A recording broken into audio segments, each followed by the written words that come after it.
Hey, Jesse. I sent you the time code that I have for the stream earlier. If that helps. I sent that to you in Discord.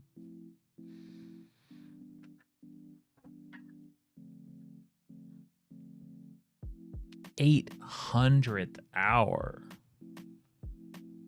Wow. That seems like a lot, doesn't it? That seems like a whole bunch.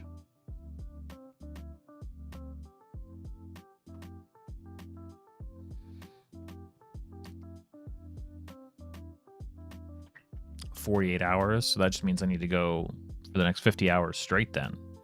Knock out 800 hours. Actually, I'm pretty sure my computer would crash by the time I wouldn't be able to record that much footage. Streamathon. Jesse says the streamathon continues or begins now. Yeah, this is where I announced my 2025 retirement. Streamathon.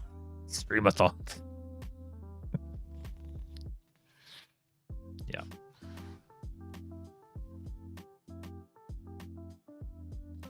You will never live that down. Quit while I'm behind. Well, seeing as how I've accomplished almost nothing, I figure it's time to step back.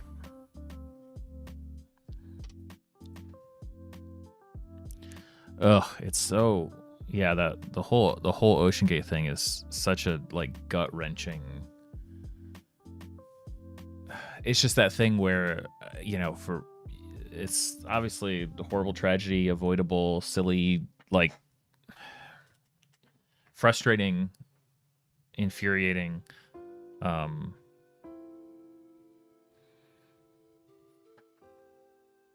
I guess at least it was instantaneous for them. It feels like the rest of us keep reliving it. It's like I can't imagine. Horrible.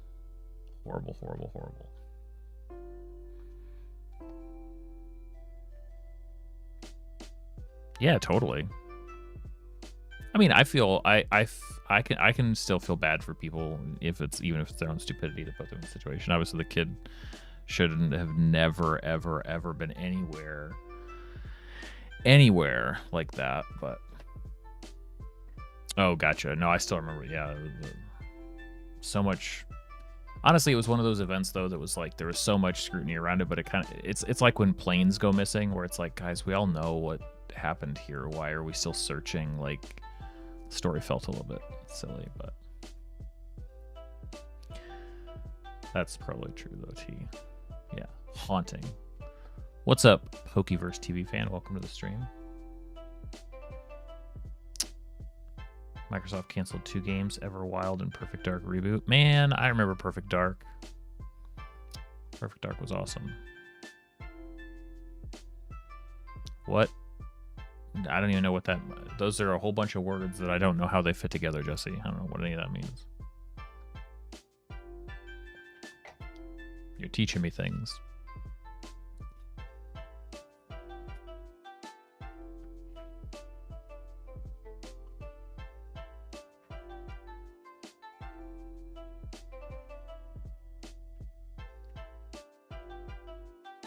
Wow.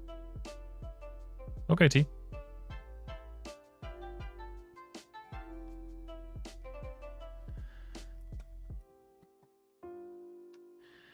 All right, so this platform dried.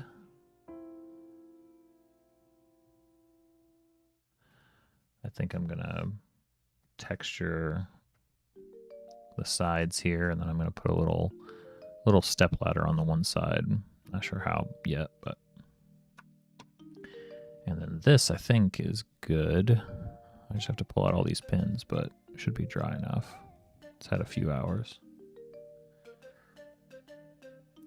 Even people who worked on Everwild had to leave rare because the screens became some. Well, I feel like you can join a very large group of hating on them.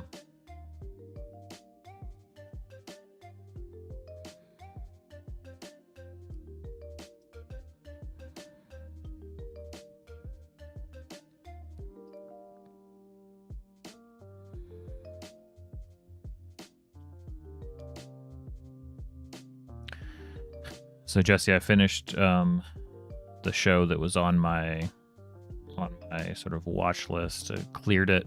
I'm open season now, so with all of my abundant free time, maybe I'll take a look at the Last of Us TV show now. I saw some drama on Reddit today that looks like the showrunners are bowing out before the 3rd season, so that's always a good sign. But after each episode, boy. Okay.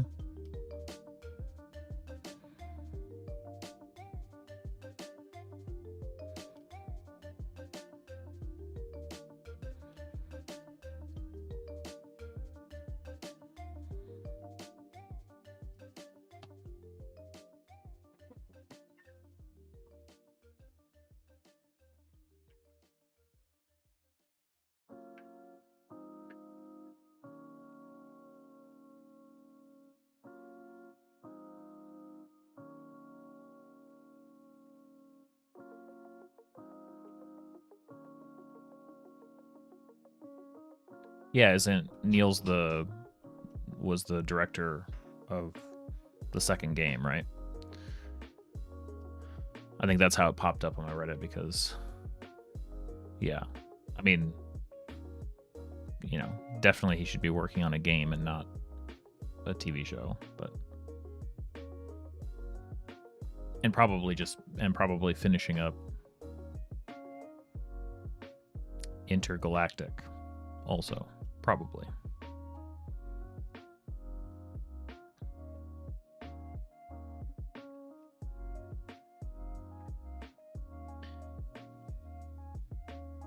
Let's see, we'll get a clean cut here. Yeah, that works.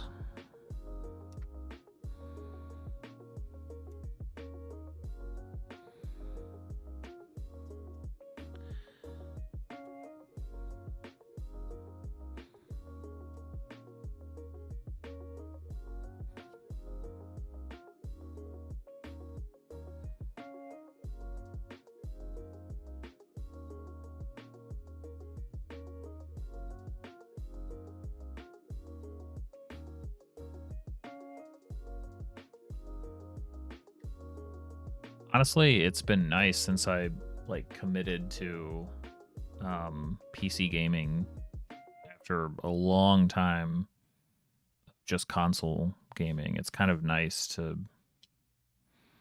not really be thinking in terms of consoles, right? I used to play primarily PC games you know, long time ago.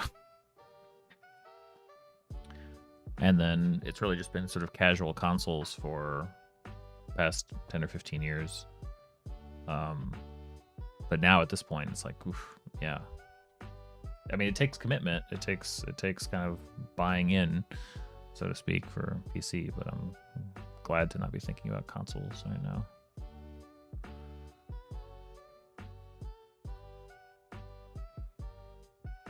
Yeah, can't really go wrong with Nintendo usually. Hey, Gibson.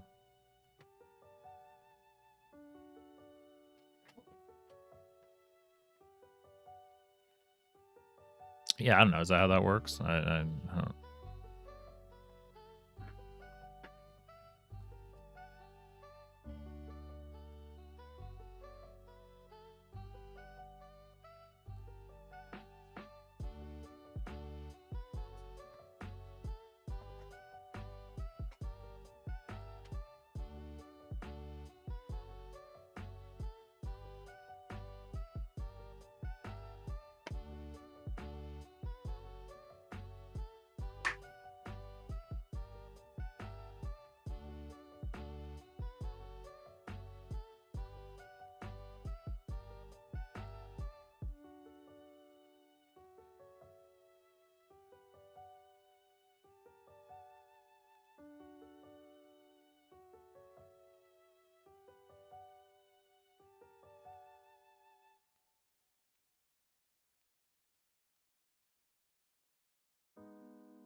Yeah, cool. Thanks, Austin. Yeah, no problem. What did you paint up?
Or fighter for new player who working man barrel mimic. Nice. That's cool that you paint up your players' miniatures. I know some DMs do that. I do that, but that's cool. Can never have too many mimics.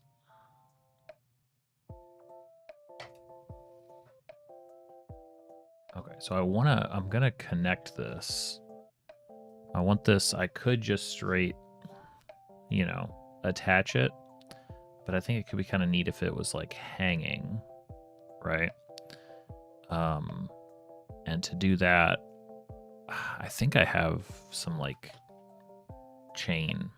So I'm gonna search around for that in my bits box.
Is it okay?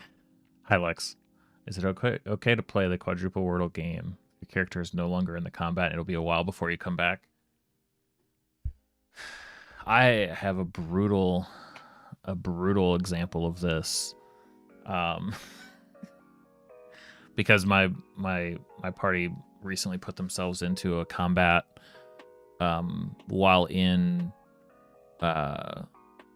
transformed into air. I think it's called like Wind Walk or something like that. And they did the thing. I even warned them about it. They did that thing where they got in. They basically instigated a combat and then began to change from one form into another. And one of them was transforming into air. Actually, no, they were all air, and they basically started transforming back to themselves at different points in the initiative. So it takes 60 seconds. It takes 10 rounds to transform. So it was horrible, but it was like they created the situation. So like there was a player who, for basically a chunk of 2 sessions, was basically transforming, and it was rough. Like I was like racking my brain, like, is there anything clever that I can do here? Like, kind of not. So I think in those situations it's totally fine. Whatever a player wants to do to hopefully, I mean, staying engaged is the best way, but that can be tough to do with combat, I think, sometimes, if you're actually not involved, you know.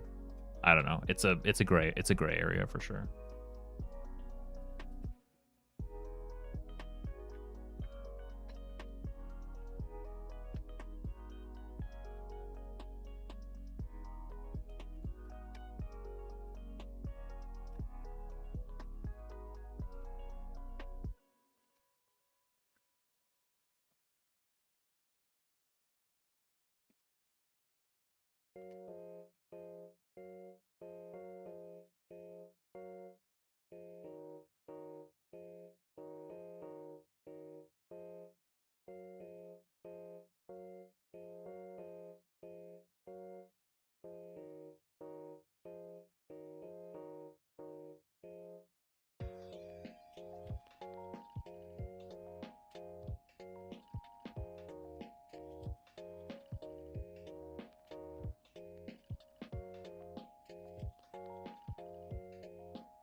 All I know is I was healing the people in front of me every turn, looked at the helper, said, okay, they're still there, I'll cast healing, burning hands, and if not, then I'm going with aggressive, and then the house collapsed on top of me. Oh no. Oh no. I'm sorry. That's not funny. It's a little bit funny, but I am sorry.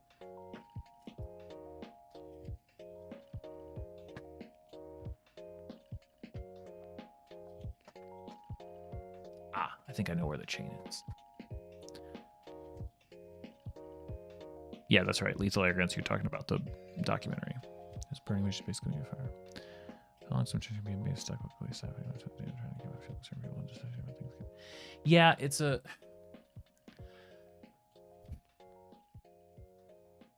Generally speaking, I have a lot of patience at the table. As long as people aren't harming, like I'm very, very used to recapping and keeping people engaged, reminding people of the situation, and you know, like that. Every table's different, every dynamic's different. People are going through different things at different times. Like I just try to roll with it, you know. It's just like with board games or anything. Sometimes you just gotta help people through their turn, and that's okay.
Yep, taking notes to remember it now. It's not about later, it's about now.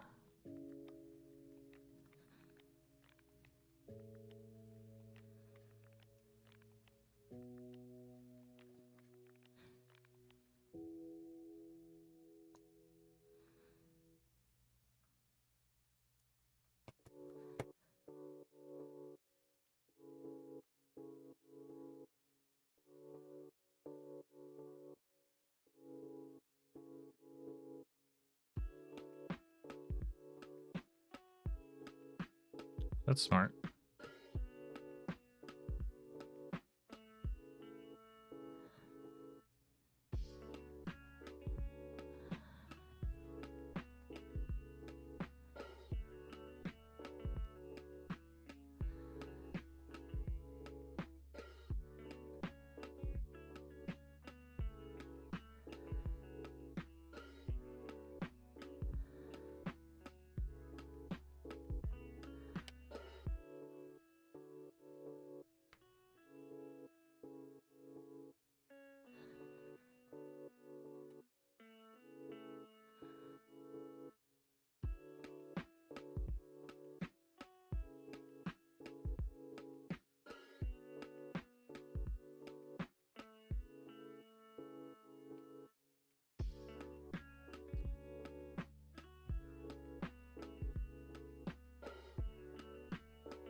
Well heard, Gibson. Yeah. One of your favorite aspects of playing with language models, having a built-in note taker. Sure.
Yeah, I just cracked a fifth spiral bound notebook for one of my campaigns. It was long overdue too. The number 4 was stuffed, was overflowing, bunch of stuff I had to 3-hole punch. So now that I've moved on to the 5th, I'm like, shoot, another arc or 2 and I'll probably need a 6th.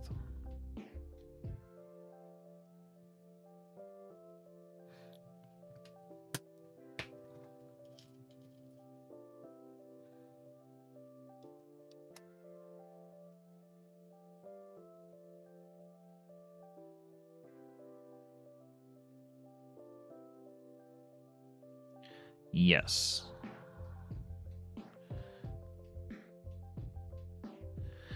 Yeah, I don't. It's funny you say that, Austin. Probably not a novel, necessarily, but so something that I've never liked about.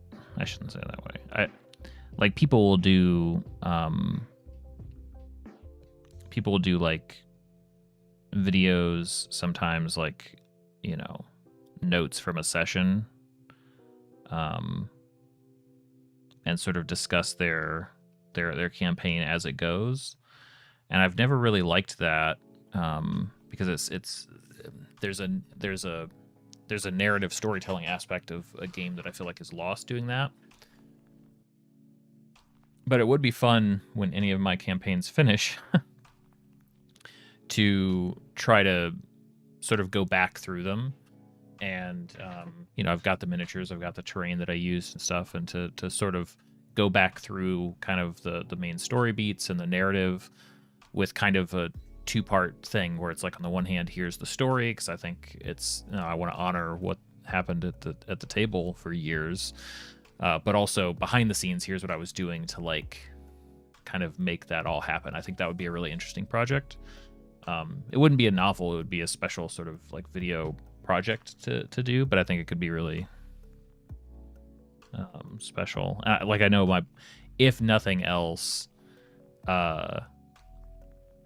like, there are definitely 5 people I know of that would, well, especially 1 or 2 of those people who would adore it, because they have all sorts of questions about where things came from. Okay, 6, thank you. But yeah, you know, they want to have like a tell-all at some point, because they're like, well, wait, what about this? I'm like, save your questions, we'll come back to them someday if you want, once we're totally out of the narrative. Because I'm a bit strict about what I'll say absolutely, I guess. I don't really like doing that about the game. I feel like it breaks it a little bit, but that's just my personal preference. Gibson, you take photos of scene. That's smart. Yeah, I think it could be fun, and I've gotten plenty of practice with telling stories with miniatures and scenes and stuff, so it'd be fun to like use the miniatures, because obviously I have the character miniatures and stuff like that, and, you know, it can emphasize things that were a big deal and downplay things that were not so much a big deal. I don't think it would be a slog, but I bet there would be a lot of interesting learning to pull from it, and even just reflection on my part to go back and go like, wow, this was okay, so this is what the these are the adventures that I set them on back then.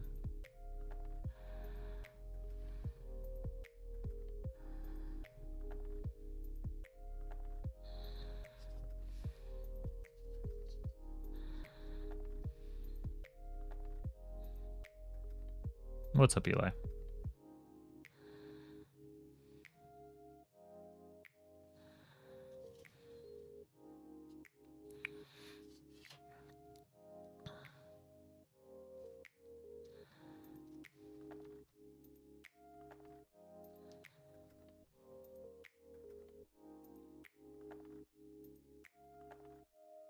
That's a good idea, Gibson. Definitely. Or of like, so I've wanted to revisit my cloche idea, the miniature scene inside of a cloche. I've wanted to revisit that, but focus on like pivotal character moments and make a few of those. That might be fun projects. I mean, honestly, after all of this that I've done, doing a little scene in a cloche would be like, I feel like an afternoon's work.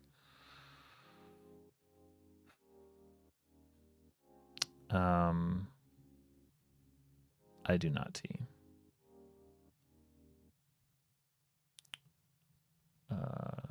Ren, this is for hanging this to kind of make it look a little bit like a chandelier.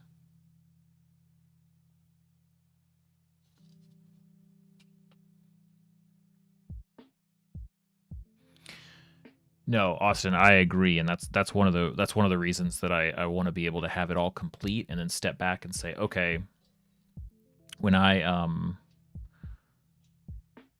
like looking at the narrative of a campaign in arcs and kind of talking about it that way. So, like, one of the reasons that I don't like, they're usually called campaign diaries when I see them, when people are like, okay, here's what happened in my last session. My eyes glaze over. I can't connect with it. But if I was instead to say, like, here is the first, this campaign ended up being 12 arcs or whatever, right? And here's how it's subdivided, and I can kind of show it on a timeline. Like, here's what the characters, here's big moments, and we're gonna treat each of these as a piece of the story. We're gonna talk through it, narratively, and then sort of behind the scenes, and talk about key pivotal moments and choices and all that stuff. I think that would be super fascinating to watch. Now, I could be wrong. Like, it could just be because it's mine. So of course I love it, but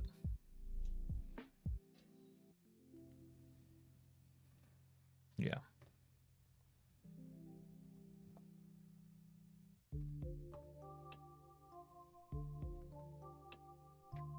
Exactly. I want it too, and I've got 2 campaigns worth of it.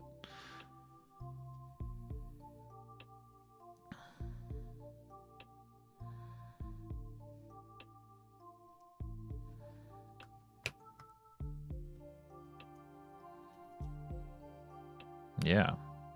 Yeah, you guys get it.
Yeah. Yeah, YouTube apparently fixed its situation.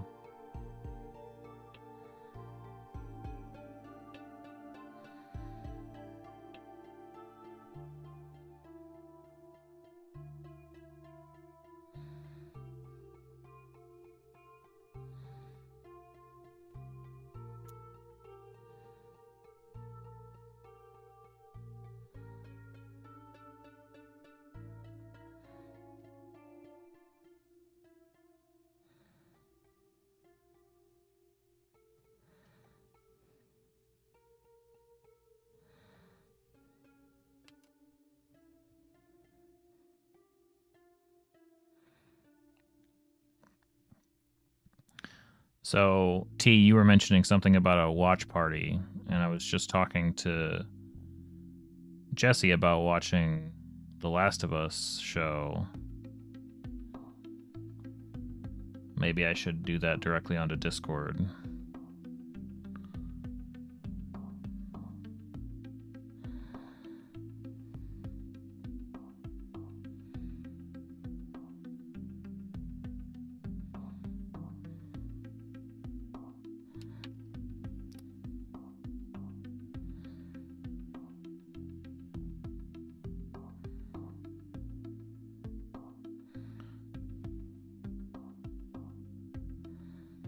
Be a special R&D presentation, because who doesn't want to watch TV shows with somebody constantly interrupting it? That's how I like watching things.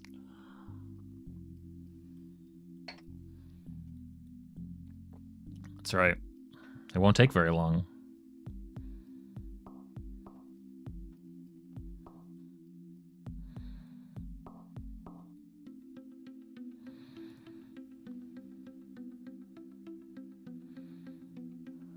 Yeah, I'm excited to watch it. I just finished the 2 games, Austin, a couple of weeks ago. Or, yeah, about a week ago. Nice. Need to keep a list, T, of all the things that TMP stands for.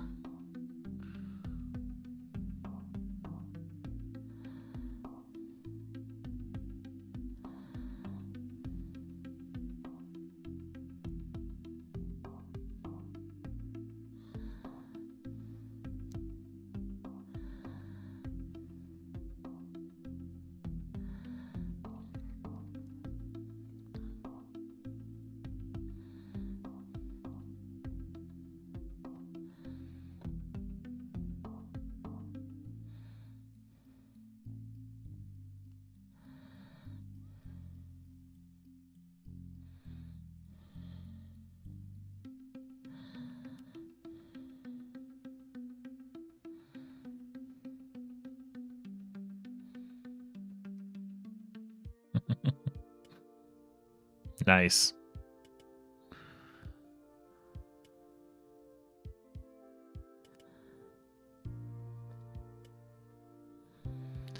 I get that, Austin, for sure. I have 2 myself.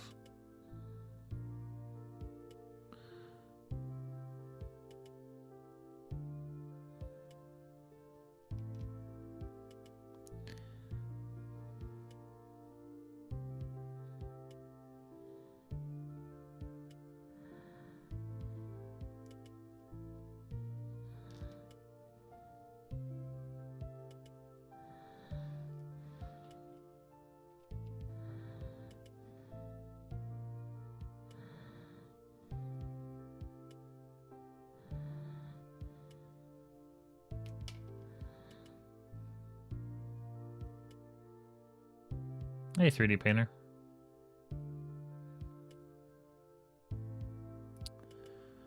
No, I haven't seen that yet, Eli. Oh, that's awesome, Austin. So they're not quite old enough for that yet. We just do. I'll just do. It's more freeform storytelling that is what we do. So yes, anding and kind of going back and forth, and just sort of happens randomly. It's not like structured at the table yet. But I think in a year or 2 that could be possible. It's also I don't know if you've experienced this, Austin, but watching kids play games has really affected how I think about the design of games a lot. So much so that I think, like, they're even like Mario. There's even video games where I kind of look at them differently now. Like, man, for the kids that will play them, they should almost have more options available, more settings. Because I feel like kids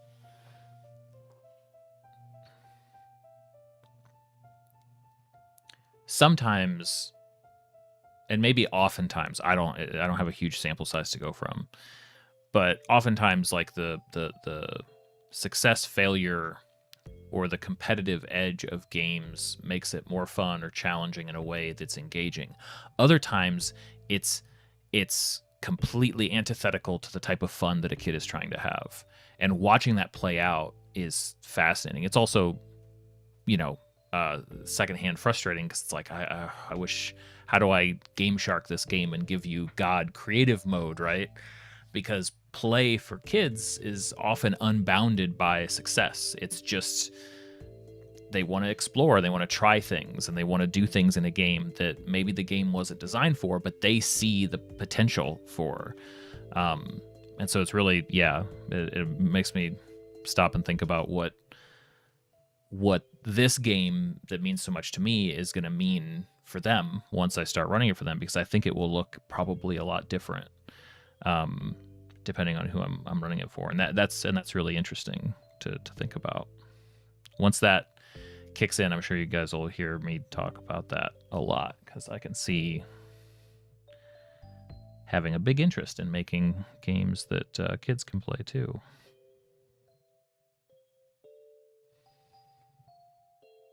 That's true, T. You've got a couple of steps. A couple of key steps. Competitive trading card games as a kid, that makes sense. Well, like, the parallel that I can think of is that, like, playing with cheat codes in games when I was younger. Like, I remember that, right? Like, oh, if you have a Game Shark, or if you're playing on a PC and you can go in and like enable all these things, you can play, with infinite lives or health or whatever. Nowadays, I guess the most common parallel to that would be playing all these games that are, it's like a big Lego type of sandbox, right? Where you're or like Minecraft in creative mode, right? You're playing to experience and to create things, or to just experiment, not necessarily to win, I guess.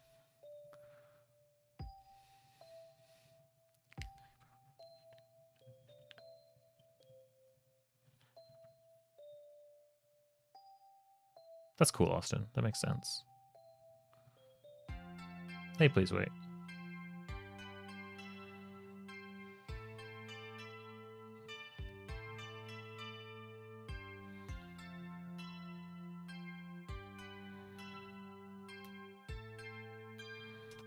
Yeah, it's interesting, because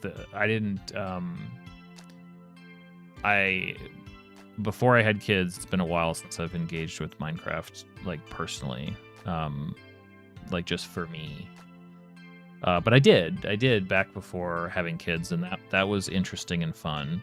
But what I remember in terms of like level creation is like source engine stuff, like Gary's mod and all that stuff back in the day. And the funny thing is, like, none of that ever was engaging to me in the slightest. Like, the idea of going in and like designing and building things in like a level editor, I just could not. I don't know. It just didn't at the time. I don't know if it would be different now, maybe. But at the time, I just super didn't have any interest in that kind of stuff at all.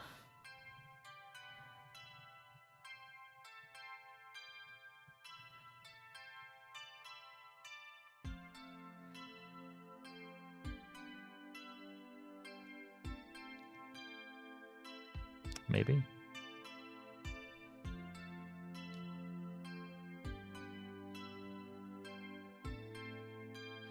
Well, I think it also took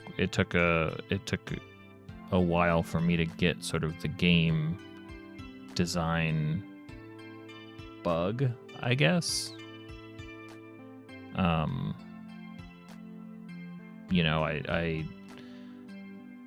I don't think at that point in time, going back to like, who knows what, 2004 or something, I don't think that I had it in my mind that I was like, oh, I could like design things or something.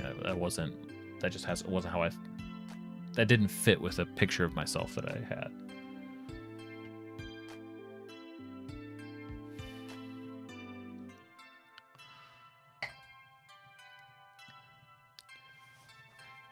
And there was just I just remember one glorious weekend, because Ash and I, she remembers this too. I know she does. Where were playing Minecraft together, and I liked playing in survival mode more than creative. I just thought that was more interesting. And she was so frivolous, wasting all of my torches, wasting all the supplies. I would gather them up carefully, like I had chests for everything, and she would just take them, run off, and fall in a hole and die. I'd go recover those things. And the reason I know both of us remember this distinctly is because this was some degenerate weekend where it was, Saturday or something like that. And I remember we just kind of looked at each other. We're like, it's getting dark. we have to stop playing this game now. And I'm not sure we ever went back. I think that may have been a shell shock for both of us.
Yeah. I get that. People, it's like a secondhand frustration or something. They think that it is a problem for other people.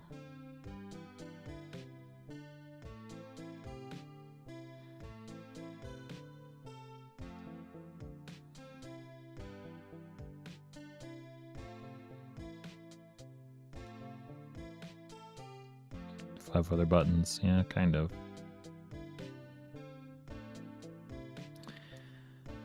Well, and here's the thing, and I feel like Mario games have really been embracing this idea with like assist mode and things like that. Especially for a game like It Takes Two, which I feel like is really going to be the type of game that is going to pull a lot of like non-game players in. I'm surprised that there isn't okay, you just tried 37 times. Would you like, sort of to switch into auto mode because to some extent, if you want continuous engagement with the game, with the story, to see things develop, like hitting that wall again and again until you overcome it, well, some people just never will,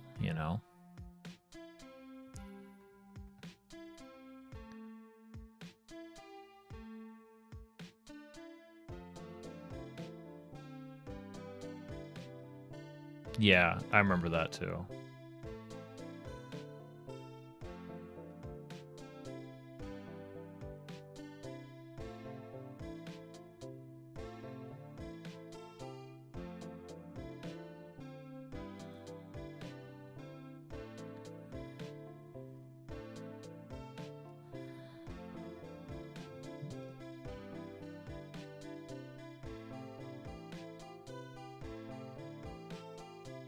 Oh.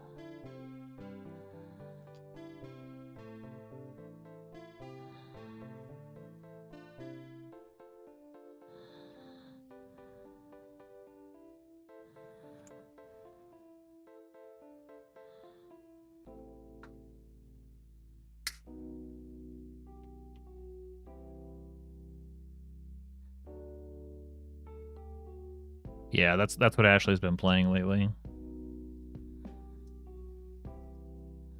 Took me years to finally find a game that would engage her like more than, a cursory glance.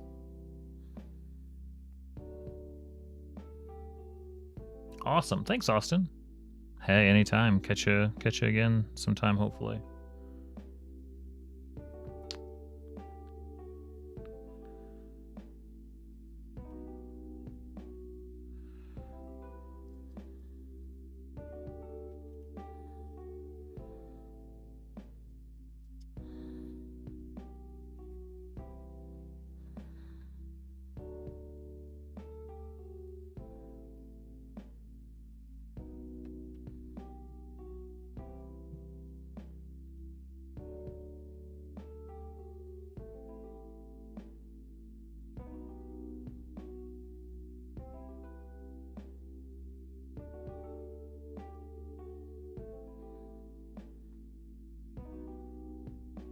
Yeah, it's like Tamagotchi to the extreme.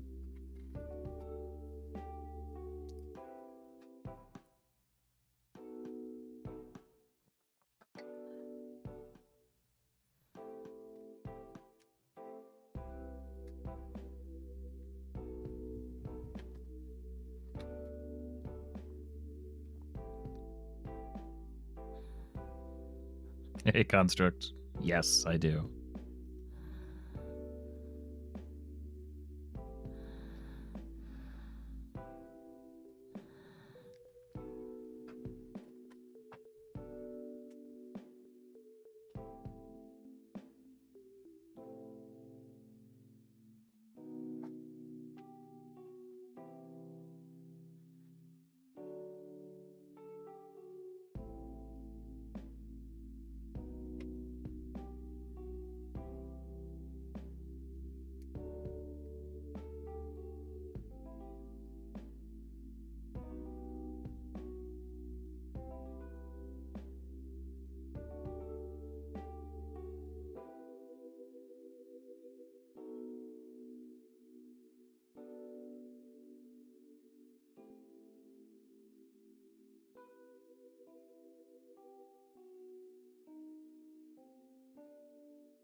True. Yeah, Outer Wilds is one of a kind for sure.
I've never even heard of that, I don't think.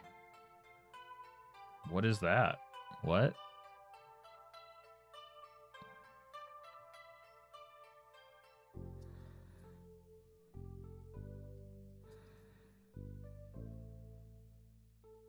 Horror comedy ghost movie? Sounds fun.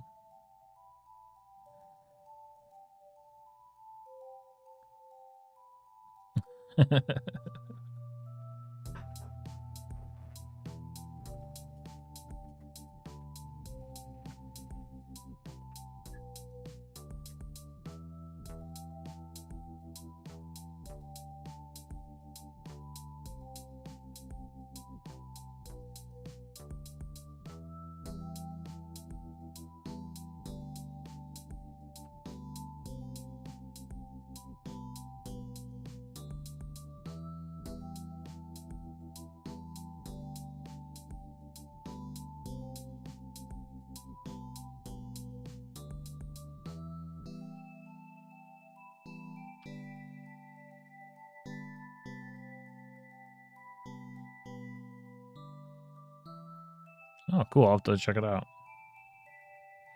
There are a bunch of like, it's one of these things that, you know, it's like, what will I do when my kids stop wanting to spend so much time with me? What will I do with all my time? There are so many actors who I just want to sit down and go through like their whole filmography that I haven't.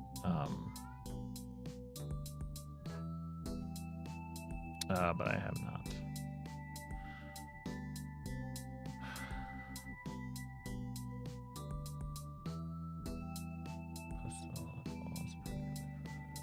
Oh, I'll check that out, Gibson. T, did I give that bed fourth of... Wait, what? Are you talking about this? Are you talking about the purple polka dots on Violet's bed? Is that who we're talking about? Yeah, like Michael J. Fox is a good example. I want to watch all of his stuff.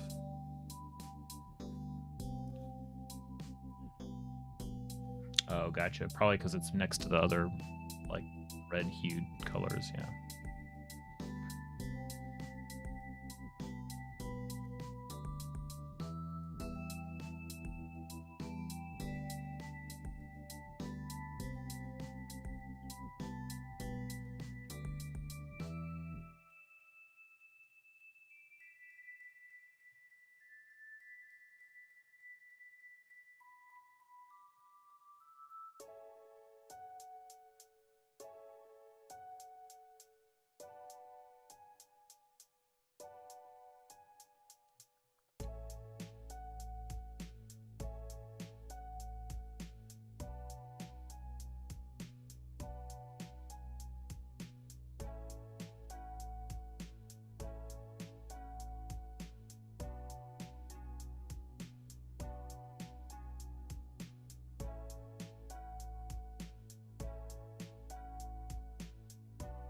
See, Eli.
Hey, Matisse.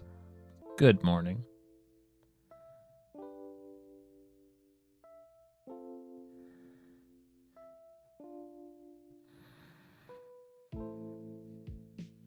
It's a good question, Ren. I should probably do something like that, yeah.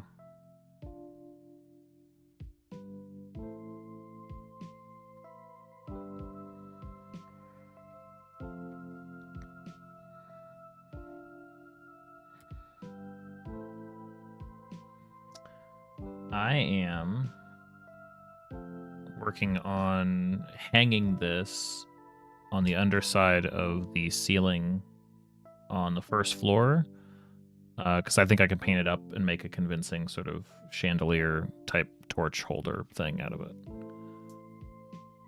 Oh yeah, he's Zootopia. You're right. I forgot about that for old Bateman.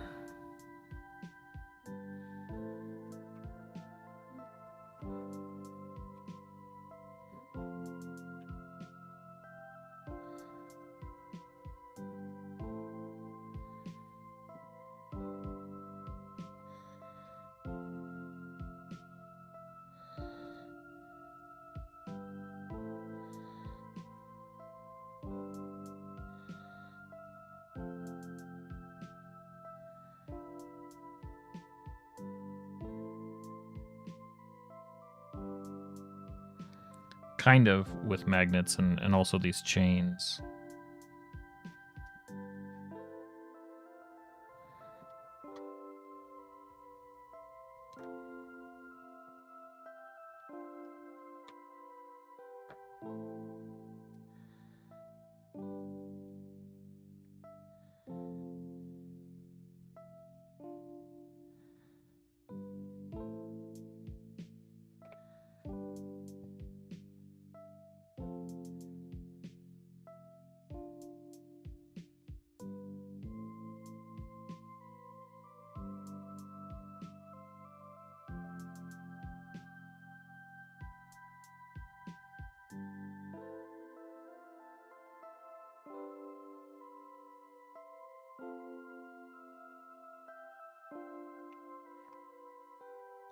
Yeah, right here.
Hey, Noel.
So I was doing some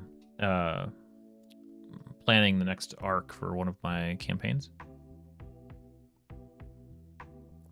And it's going to have a bit of a preamble, I think. So the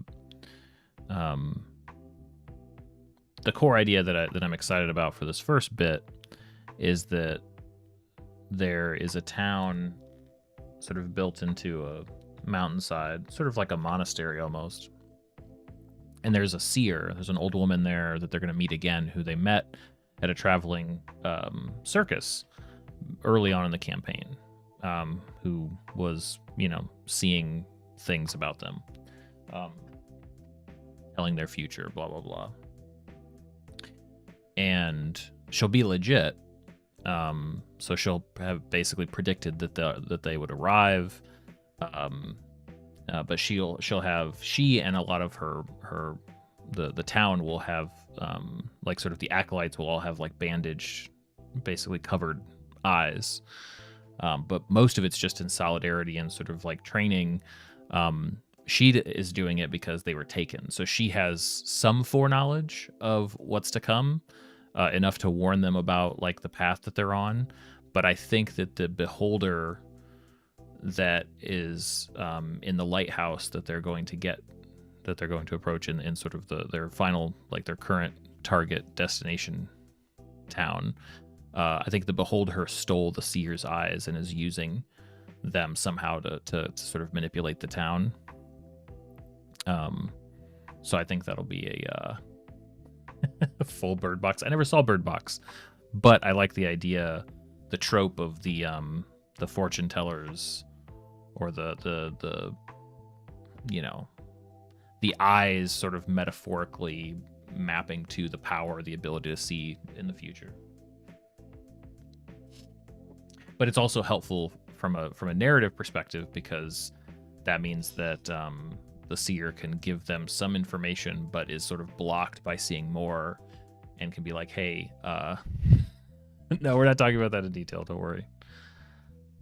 But I was mapping out, trying to figure out. I want the kind of the culture around this seer and the acolytes of this monastery town to actually be like genuinely helpful and kind, and not pushy about like blah blah blah. That way, on top of everything else that they're doing, they're like, well, we need to go get this lady's eyes back.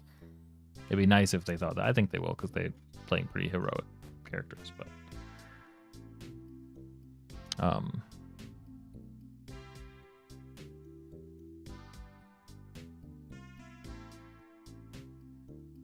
and I think that the scene that will introduce them to the very idea that there's somebody who has seen their future is going to be near where they choose to randomly rest in this area.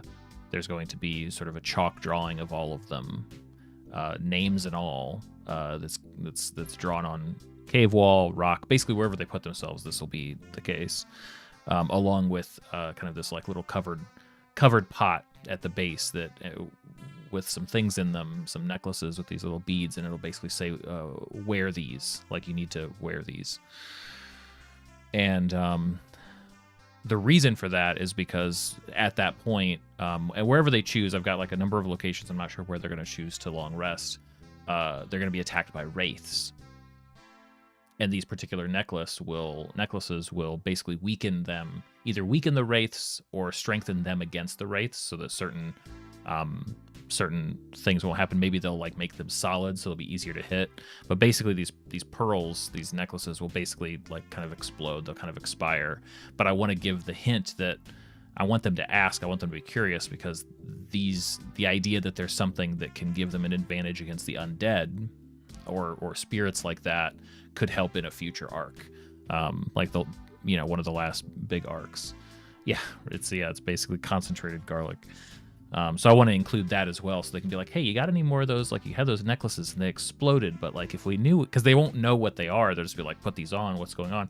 And the whole scene is concocted that way because the seer, before losing her gift effectively, knew that they would be there and knew that they would be attacked. That's all she knew. So her acolytes, her people, have been going and basically repainting and keeping this sort of drawing of them and these supplies safe because they were going to need them. I feel like that whole thing would be enough that like they finish off the wraiths and whatever happens with that fight happens, and then like some people start walking up with like their eyes covered and they're clearly coming to like with chalk and stuff to redraw the thing. I feel like the players are going to be tempted to like take us to your leader, like we need to know who is behind this insane thing that just happened.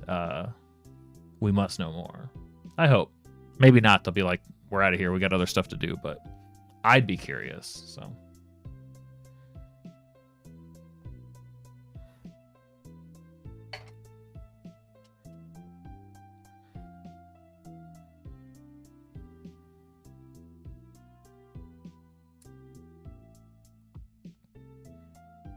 right. Yeah, I feel like they're definitely I do want to imply, I think, that the visions are very clear. Like I think that this, because they met the seer in the past and it was in sort of a hokey, like I said, traveling circus type of environment. But the idea that she's been sort of weighted down by the visions of them, because I think part of what she wants to do, or part of what she's going to do, is to say whatever the current path you're going on, I think is not like, here, let me tell you the vision that I can see for you if you go, like, I remember seeing this stuff, to try to challenge them a little bit in what they're doing. Like, do they really want to keep going on this sort of vengeance path that they're going on, even though the reason that future is sort of marred to the seer is that one of, like, they're about to basically enter like a very strange dungeon with like time pocket nonsense that basically makes their future unseeable. So from the seer's perspective, they basically stop existing at a certain point because their future hasn't really been written. But from the seer's perspective, what does that look like, right?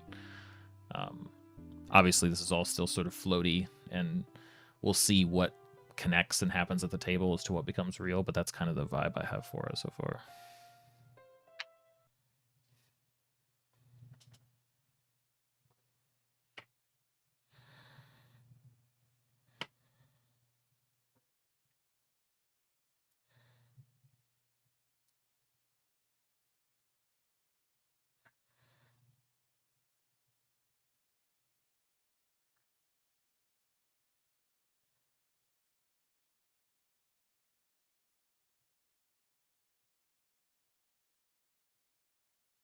I know, right?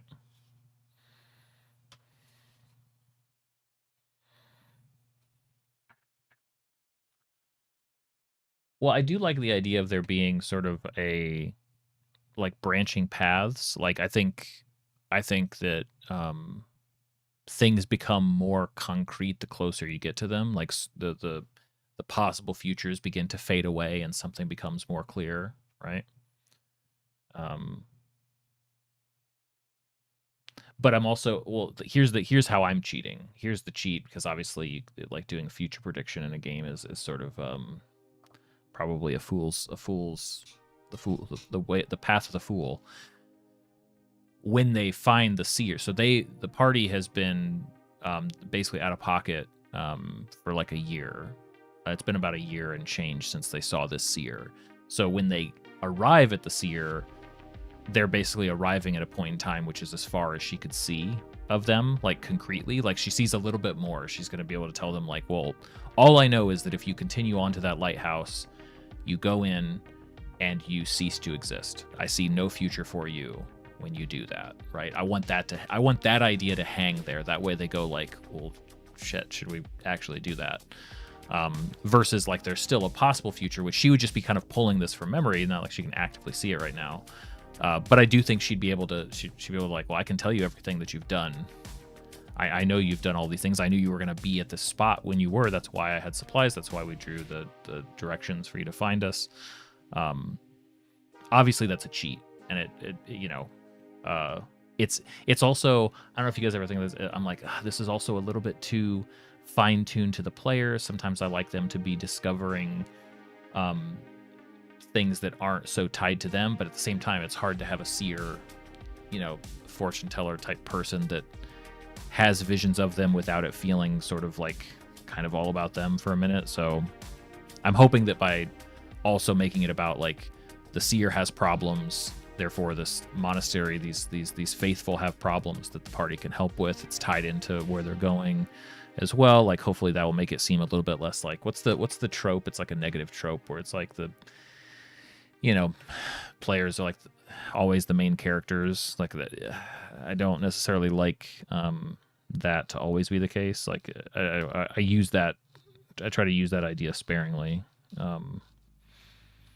Sometimes it's fun to like get to the capital city and find out everybody knows about the crazy stuff you've been doing and your heroes. And other times it's nice to just experience a world that doesn't necessarily care about your characters. Yeah, I think main character. That's the thing. That's. But applied the reverse of how it normally is. Like usually, main character syndrome is talking about a single player character that's trying to sort of step out in front of everybody else. And I feel like there's another version of it, which is that the DM can sort of craft things that are so specific to the party that it actually makes the world feel small. Like I think that there should be a lot going on that the party can stumble upon that they're inserting themselves into, but otherwise it is the world is uncaring of them, right? Just because I was preparing for them doesn't mean that they were telling everyone in town about them. True. Well, I also think that in this town, the seer is the hot shit, right? I think that everybody would be supportive of like, well, yeah, I mean, we do. How can we not? I mean, look at the, oh, I forgot about this. This is also a fun idea. So I've got a map of their mountain monastery town. It's called Castor. This is actually a good example of a place I put on my map that now that the party's going there, I'm like, shoot, okay, what do I do with this town? What's the gimmick? What's the interesting thing about this town? So I found a map from a, found a Patreon, found an artist that made a map, got, Photoshop quality of it so that I can modify it and tweak it, make it my own, or at least adapt it to my uses. And I haven't figured out exactly how they're going to get the map, but the interesting thing about the map is that it's in the mountains, and there's very clearly like sort of a stronghold or like a temple, and then lots of other little. So it's not a very big place, but a lot of the houses are crossed out on this map. Like somebody has scratched them out. When the party gets there, really like a lot of the initial buildings are boarded up and abandoned and like basically marked with like dates of evacuation, and everybody has moved further into the town, into very specific places. Like so, it's not like this entire half has been evacuated for some reason. It's like very specific areas in town have been emptied out, and people are all basically congregating in certain parts of town. I like how weird that is. I like that could lead to questions, and probably the townsfolk don't even really know, but they trust so much in their seer that that's what they did. And the reason for it is that the people who are basically chasing the party down are going to find them and attack at night and set fire like from a distance to all of those, like arrows fire, like attack the town, and all of those buildings are the ones that are going to get hit and set aflame. So that's where the party will have to either help evacuate people or defend. Like the exact nature of the fight will be based on what they decide to do. But I like this idea that like the seer's like, okay, let's just move you guys back. Just nobody lives here anymore, and everybody's like, okay, why? Just don't worry about it. Just nobody lives here, and then those are all the places that are going to burn down. Anyway, sorry. Fun prep times,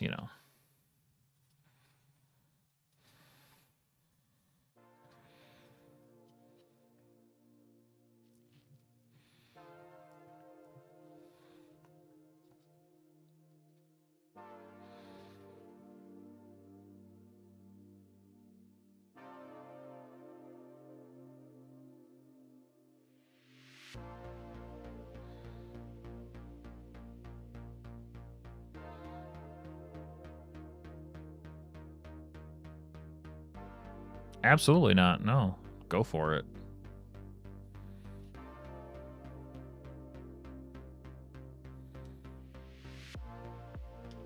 I'm I appreciate that you like the idea enough. Like that's I'm flattered that you would even want to use the idea.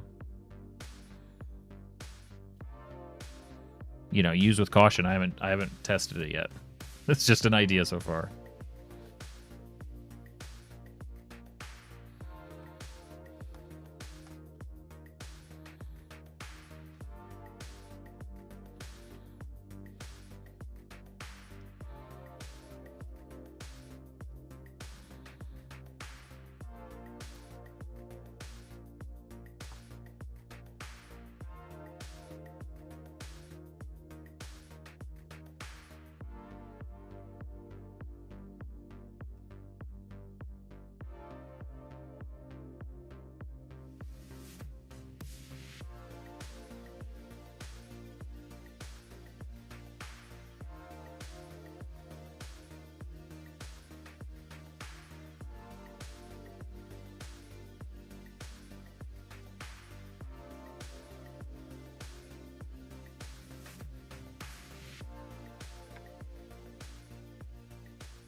See you, Construct.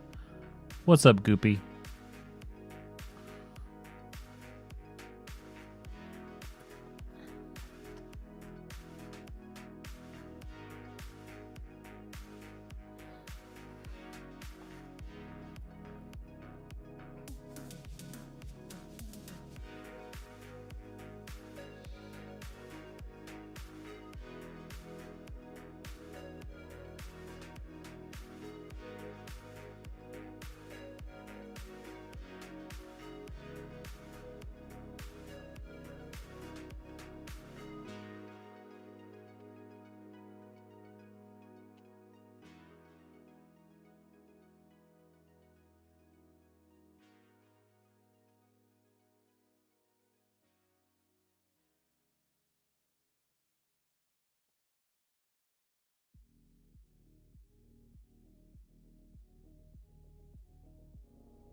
All right, so that was the idea.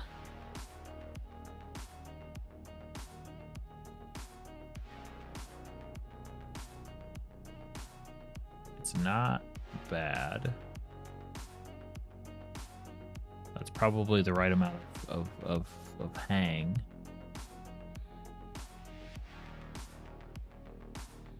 I might need to paint it before I say for certain. It might just be an idea that I don't use this way. But I don't hate it yet. I'm okay with it enough that I'll paint it up. I think it could be cool. It kind of takes the cabin and feel and adds like a dose of like lodge to it. So I'm thinking that the top part, the green part of the foam will be wood, and then the purple will be like iron, kind of. And then obviously the plastic hopefully sells as glass.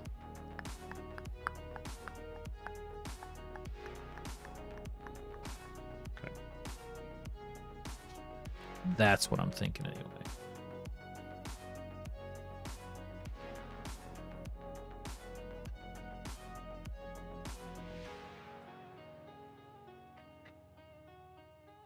Thanks, Ren. No, I'm not done early at all. No, you're stuck with me.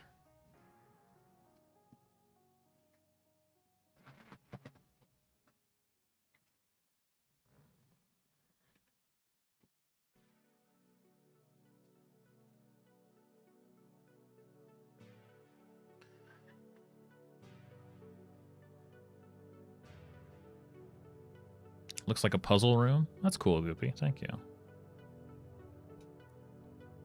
Hey, if you're entertained...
All right, see you, Noel. Good luck.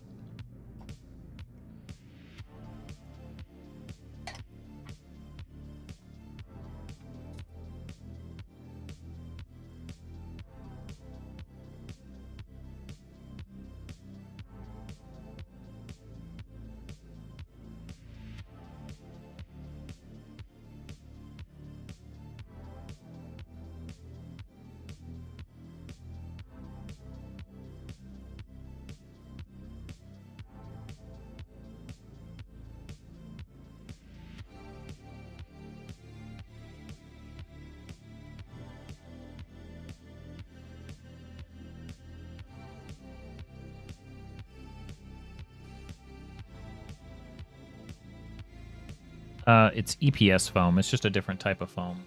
Sorry.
Sometimes I'll use EPS foam for like little strips. If I want little strips of foam that are gonna curve, it's a little bit easier than using XPS.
What's up, T?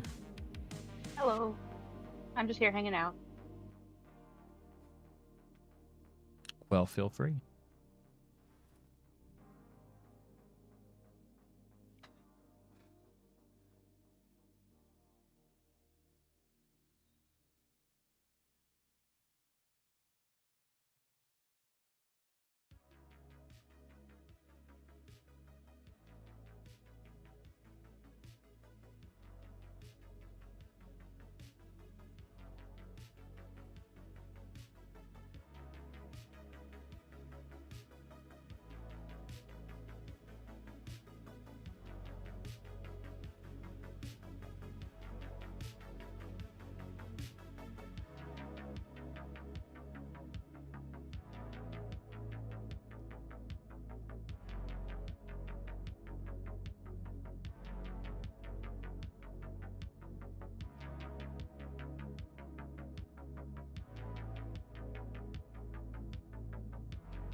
Oh, hey, 0986. Thank you.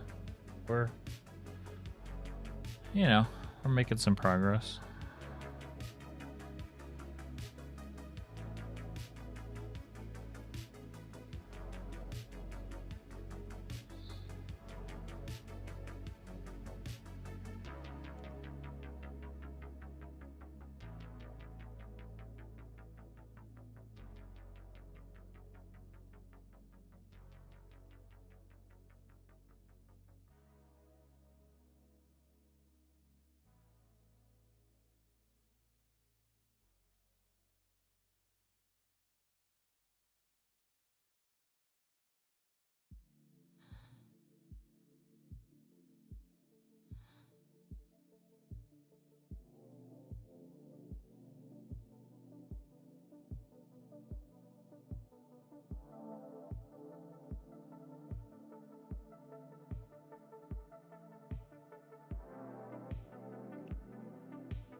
So is that purple foam? Is that what Ren was saying?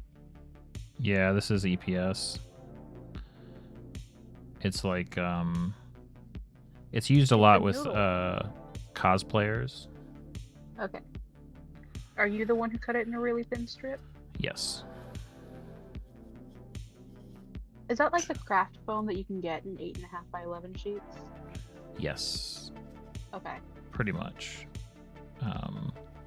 It's good for sort of flexible, like in this case I wanted to take a piece and go all the way around. So it's good for wrapping around and holding that shape. It's not good for taking texture. So it just, yeah, in this case it can be a little bit of like accent on the wood pieces here, like almost like a floorboard or something, and it isn't a big deal that I can't get texture on it. It is the texture. Yeah, exactly.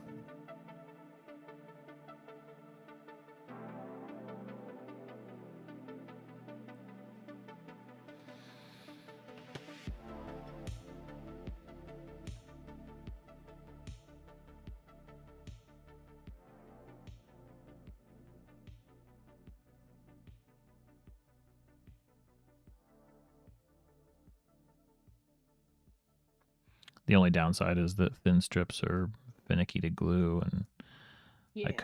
I could do the thing that I should, which is use PVA and pin it and wait. Yeah, I'll make the hot glue work. I don't like waiting. I think PVA is the glue that I used when I was bookbinding. Yeah, it's just like the extra strength Elmer's. There's other formulas too, but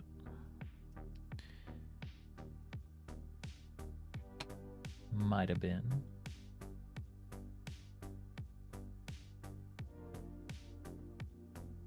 Okay. I'm ready to go on my last of this shape. Hopefully it can all go together tonight. Heck yeah. And then I'll have one more shape to go and a bunch of squares. So many squares. Very good progress this past weekend. Couldn't make much progress last week because I was watching a Korean show and I can't look away from the screen. Naturally. I just finished, speaking of dark and depressing, just finished Ozark. I thought you were going to say Squid Game 3. No, but that was on. Well, I'd started Ozark ages ago and then stopped watching, I think, because I got bored. But I was like, it's only 4 seasons, and I know I made it at least into like season 3. I was like, I'm just gonna go back and finish it. So at least I have the complete story of mine. I know how it ends and all that stuff. Like I can put it to rest.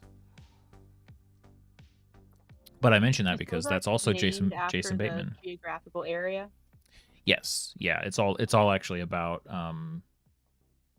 Jason Bateman plays like an accountant who cleans money for the cartel, and so the first episode, he to survive has to agree to move his family down to the Ozarks from Chicago, and basically establish a new money laundering empire there. As like it's like a, I don't know, it's really good for Jason Bateman, like a dramatic, like he directed a lot of it and obviously stars in it.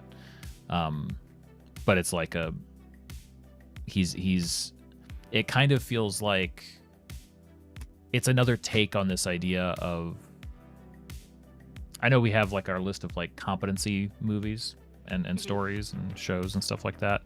There is something to be said for maybe this is just a variant of competency. Like the way that some of the fun of watching like Breaking Bad is to see how Walter White strategizes against his opponents. That's kind of the whole show, is he's put up against a new immovable force. What's he going to do? How is he going to outwit? What horrible stuff is he going to do? In Ozark, this character of Marty, who is a numbers guy, it's like that, except he's put into these situations that it doesn't feel like are solvable at all. And how can he, it's not about necessarily the opponent, it's about how can he accomplish this ridiculous set of things in such a short amount of time. Like he has to go to the Ozarks and launder $8 million in 3 months. It's like, how on earth can he do that? He doesn't, because he basically lies that he's got this whole plan and it's all established and it's ready to go, and none of it's true. He has to go on a whim the Ozarks are home to Branson, which is the Vegas of the Midwest. One of his big schemes is we're gonna another one of these desperate to keep himself relevant and survive cartel nonsense is, I'm gonna open a casino for you guys, which is also like, that's an insane thing to try to do. Not from Branson. Yeah, well, but it like you have to get a gaming license at like a really high level, like all the stuff that's like who just opens a. But anyway, it was it won a bunch of awards, and I think recently. Oh yeah. And I think one of the actresses, I think the one actress from Ozark is now the Silver Surfer. I think that's the same actress. Oh. There was a bill recently about I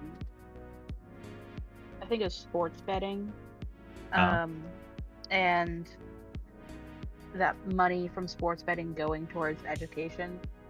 It was on the ballot last fall, I want to say. But I think there was something else about like casino money in the Ozark area going towards education or something like that. Sure. Yeah. There's a lot of class, like, they're this fancy family from Chicago, and then all of the like locals, and how they impact each other. Everyone has a lake house, and all the rich white people go down there in the summer. Right. Yeah. Oh yeah. Tourism is a big thing. Oh yeah.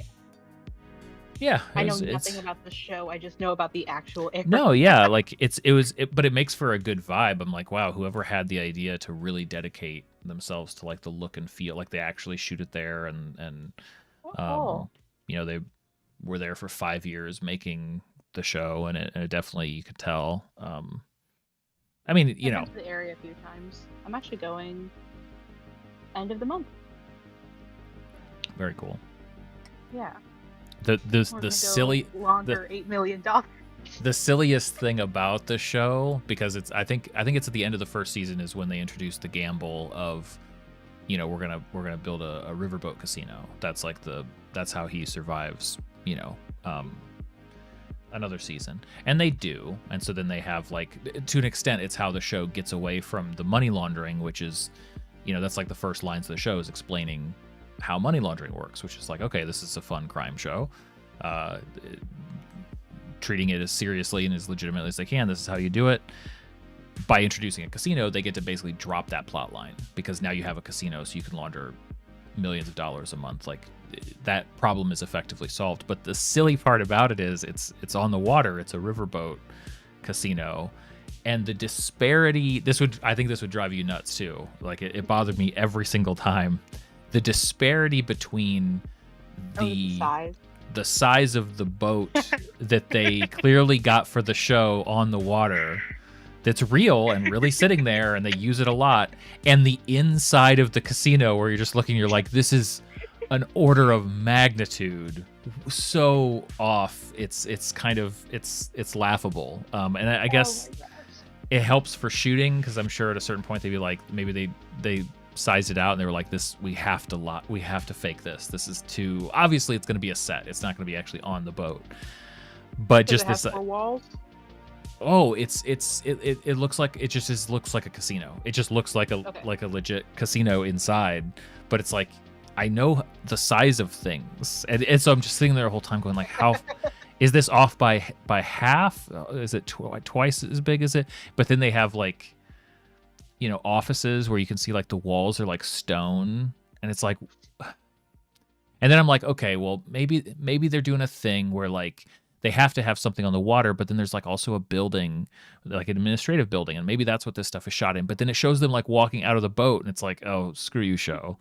Like, this is just so silly. And you could say like, well, okay, they had to do something. It's like, but they're the ones who invented the idea of the boat. They invented all of the parameters here to give themselves this challenge. But yeah, whatever. It made me laugh every time. Yeah, it was very, yeah. But on a show that's like that, taking itself that seriously, to have something where it's like they walk inside, it's like, you know, it's dark and it's lit, all moody like a casino. It's like, where are you? This doesn't make any sense, but whatever. The show I've been rewatching, which I was so into as like a 7th grader, Nice. is the Australian show H2O Just Add Water. Oh, I've never heard of that. It's about 3 girls who are mermaids. Naturally. Yes, I love it. That's what I was mentioning earlier. This show would be so good if it was good. Yeah. Yeah. The acting in the first season is so bad, and so is the costuming. And then the writing in season 2 is repetitive, but it's the best out of the 3. And in season 3, they lose one of the main people. Oh no. One of the 3 just like leaves for the season, because she was filming in Mean Girls, I think. Okay. And then they lose one of the other of the main leads halfway through. Yeah, it's a nightmare in season 3. It's bad. But I just finished rewatching that last night, and I was like, what do I do now? But while I was watching it, having grown up on like Disney Channel shows and Nickelodeon shows, which are all like on sound stages, they only have 3 walls. It was so visible to me rewatching this as an adult. I bet. This is just happening in a house. You could see the interior and exterior match up. Yeah.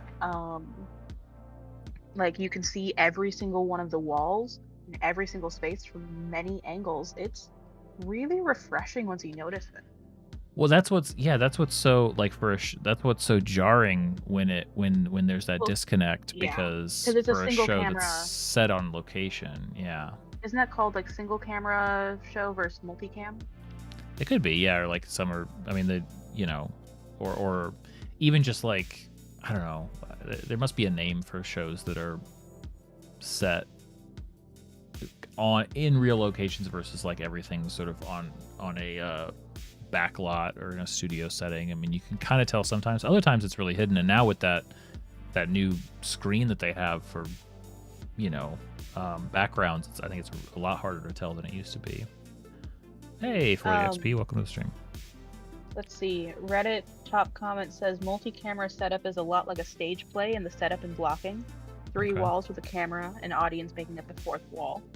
Multi-camera shows are what you normally think of when you think of a live studio audience or a laugh track.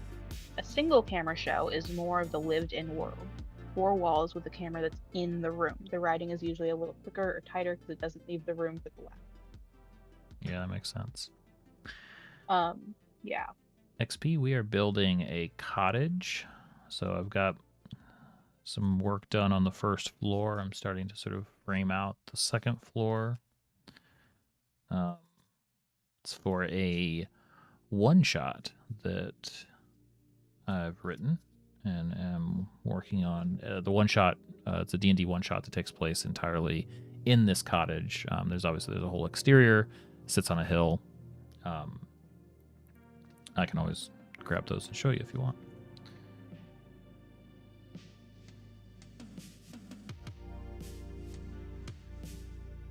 Right now I'm sort of making oh, thanks. Right now I'm making a little ladder that goes up this platform. Because the upper floor is an old kid's room. Go ahead. So examples of two different types of shows. So like Seinfeld or Friends would be multi-camera, but The Office would be single camera. Sure. Yeah. Yeah.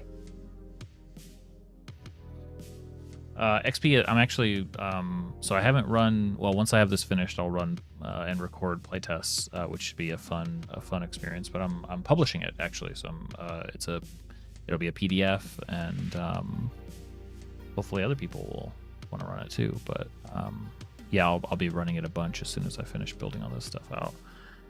Gibson, yeah, that's an interesting question. So I'm not going to say it doesn't matter, but if we look at this top floor here, from one end of this room to the other on the second floor is like 8 inches. Is that 8? What's that? Is that 8? I'm trying to count. Yeah, sorry, I guess it's small. Yeah, okay, I see. Yeah, well, this arm, this side of it is 8. Obviously, it's a little bit bigger down below. But when the sizes are like this, how I've always done it with terrain like this, I would use each of these steps as a square, right? Like, obviously there aren't 12 stairs. The stairs are representative, so like that's just the process of going up the stairs. Like, and then so in cases like that where there's an obvious step, I'd probably use that. But in cases where it's just a distance like this, like I'm comfortable. If somebody is at the front of this room and going into this room, I would say put yourself wherever you want to be, because that's within the realm of movement. That makes sense. Yeah. In this setting, in this type of setting, I'm comfortable with reasonable movement that doesn't usually require getting down really specific about like, can you get around that table? Can you make it there? I think that could be an interesting way to play. I'd probably then use a piece of string cut to a certain size and use that to figure out the movement. Snake it through. Mm-hmm. But I know when I run this, I'm gonna be very loosey-goosey with it. Like if somebody's down here and they want to get upstairs, okay, well it's probably gonna take you, one set of movement to get to the stairs, and then if you dash, you could probably get upstairs, but you're not going to be able to get deep into the room. Like, and I'll just make that judgment call based on where they are. If they're at the base of the stairs, then, dashing will probably take them up a little bit into the room. And most of the time I find that works okay. But obviously it's different for different folks. When this is converted into digital maps, obviously I'll have a grid and stuff on it, optionally for people to use. Because I know it's more important. I shouldn't say that. I know that it is vitally important to certain people's games. I would say I'm moderately interested in keeping to grid movement, but yeah, I'm not disinterested in it.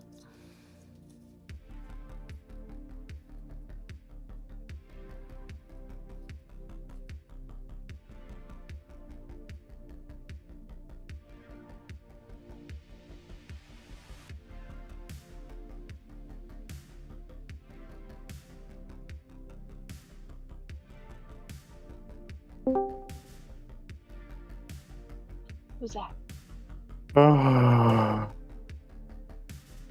Just a unsettling sound from unknown place. Hello, important question. How are you?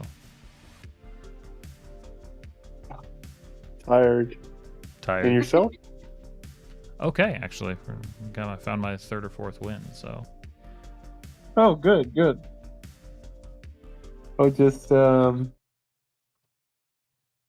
I was just thinking about what I should do.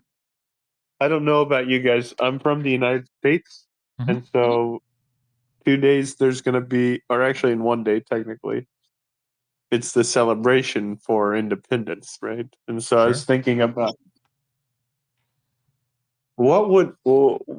how can I actually celebrate like it was 1776? Because this is a cliche to say that, right? Mm-hmm. And so I was doing some research, like what alcohols were available then as compared to now. Mm-hmm.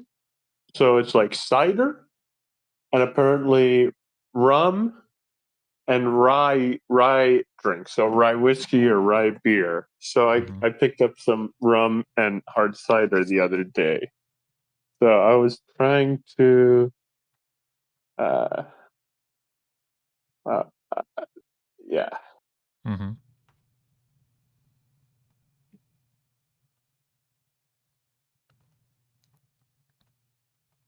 I've been I'm lame in my old age. I find that I rarely drink because it affects me so much more than it used to. I'm out of my training. I'm lax You've in my lost your training. stamina. That's right. I'm short of opportunities and tastes that I like. I'm still experimenting. My elder friend, they make some zero alcohol versions of some of these drinks. Mm-hmm. If you're interested. Sure. I don't know how prevalent they might be in your area, but that is an option. But you can also just get like just like traditional like traditional like um apple or grape cider without without any alcohol. Traditionally served, I guess, in Mm-hmm. like around New Year's sometime, New Year's Eve. Sure. Yeah, the Welch's and Martinelli's. Oh yeah, and the We best is have if Martinelli's if left over from New Year's that we're just having whenever because there's no more special occasions. I've got a bottle in the fridge. yeah, the best is when you put 50% Martinelli's and 50% um, Welch's, and then you get to see the different concentrations and the it just I think it smooths out the flavor a little bit. I've seen somebody try and mix both the grape and the apple, and I don't recommend that. It's just you can hardly taste either one. It's just too sweet. What's up, Dr. Blocks? Welcome to the stream. You have a question. In your next session, the party has to transport a full small village population to the nearest town. How would you go about running that without it feeling dry after an hour? Well, don't do a chicken seed and fox puzzle. Don't do that, and certainly don't try to play it out in real time. You're going to want to introduce the idea of a montage to your game. If you've never tried something like that before, you want to make sure that there are decisions that can be made that are bigger than normal. And depending on how much time they have to prep, you could even have little adventures that will allow better things to happen. So I don't know the exact specifications of this, but let's say you're moving like a mountain village and you've got to get them down into the valley. Well, there could be a pathway down, but there's actually a pretty fast way through the mines, but the mines aren't safe. But if the party went in and cleared out, the monsters, then that would be actually a more secure way to travel, or vice versa, right? So you could do stuff like that, but then when it comes to actually executing, you want to have them make the decisions and roll for those successes. So you could treat it as a group skill check, or you could do individual, depending on what the types of decisions and how they're going to choose what happens, and then montage that, play it out through like, okay, well, because you chose this, now let's roll. You can either get all the rolls up front, or you can roll as you go. And the thing to make sure is that you have some idea of, call it like the success state, a failure state, and a middle ground state. You want it to actually matter whether their rolls are successful, and obviously you don't want it to like, oh, and then you failed. Like, you probably are going to have a metric of like how many townsfolk made it, how quickly did they make it, how much trouble did they face, and maybe how much You know, how many resources were spent doing it, or how visible was everybody? Well, however many different ways that you figure it out. I think that can make it more interesting. And I think the more that you signal clear choices that have to be made, like to the players, the more engaged they're going to be. Like if it's clear to them that like this is the faster but riskier route, but this is the slower, but also like, you know, there has to be pros and cons to each decision. And I think if you lay those out and make them very clear, then people will be happy to figure out, or to put the energy in to figure out what's the best way to do it.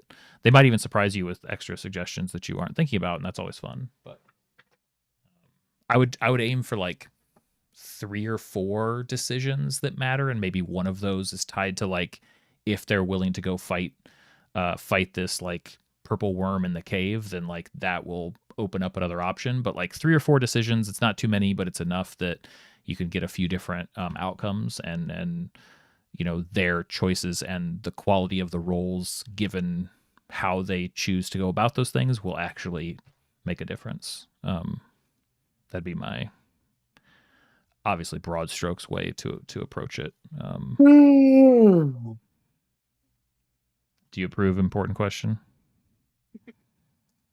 Well, I don't even know what you're talking about. It sounds like you're talking about following decision trees based off us like a dice roll. Sure, like yeah, talking about D&D. It says a D&D place. Yeah. Oh, yeah, that's that thing companies do to create new product, right?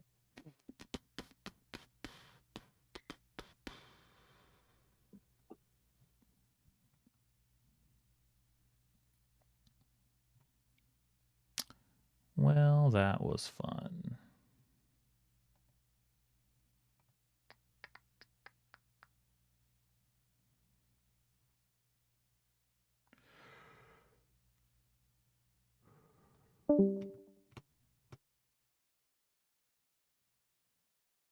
Oh, you like the mansion? You like the cottage?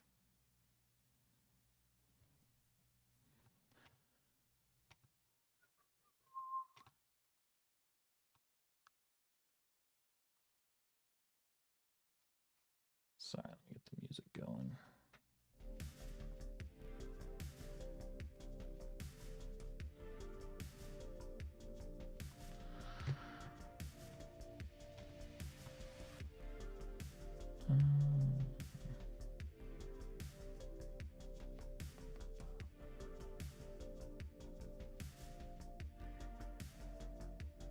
Yeah, I've got a few. I've got a few. He's been getting fancy. You know, I do what I can. You still have a garage camera? No.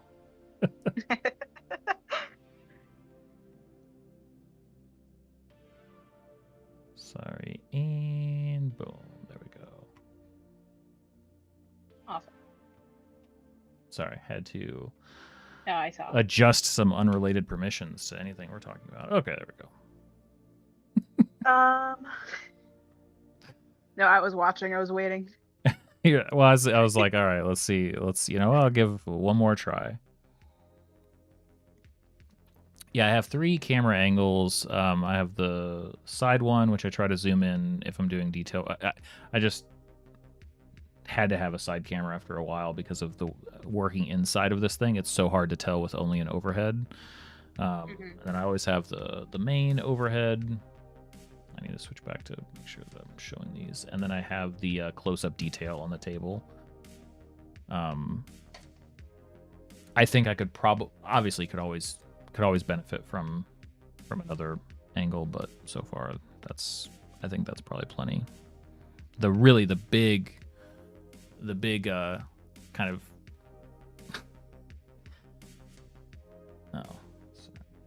the big thing that I was kind of kicking myself about was not realizing that for as much as I have used a zoom in function for my camera angles. Only very recently did I actually use another camera zoomed in on the phone or zoomed in on the camera lens rather than artificially doing it in Discord, or not Discord, in OBS. It makes a difference. It's so much better, and it's so obviously would be better that once I did that. Now, granted, it's not like I have a bunch of phones sitting around. You know, Ashley got an upgraded one finally because I was like, I could use your phone. Give me your phone. Let's get you a new phone so I can have it. And then I was like, well, how am I going to use it? What angle do I want? And I was like, oh, maybe I should try this. And I tried it, and I just sat there looking at the screen like, that is... Like, why didn't I do this sooner? Yeah, like, of course. Why would I think that stretching it... Now, granted, like, it's probably better than nothing to do that. But, man, yeah, I felt pretty silly. It looks good. Thanks. And then who's actually going back and watching the old VODs?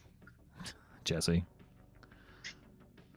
Just Jesse. He's not actually watching them. There's no way he can. No, definitely not that. He just wants those juicy stats. He just wants those stats. Was there a reason why the VOD this afternoon was deleted? Because my son popped in faster than I could change the camera. Oh, so cute. Yeah, okay. Yeah. Which happens from time to time. That's why I have the here. I'll show. I don't know if you saw it. I have a kid button. I wasn't here at that time.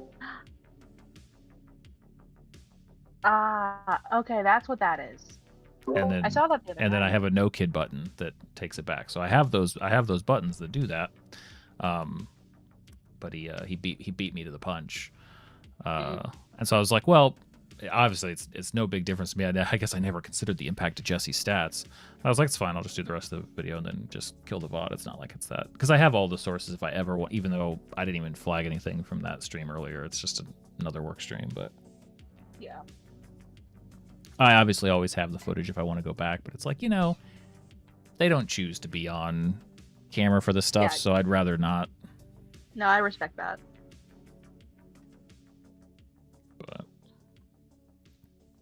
But it doesn't happen that often. It got to the point where I'm like, okay, so how do I just need to make a kid button. That's what it needs to be. And then figure out a good place to put it. It probably should just be a singular physical button.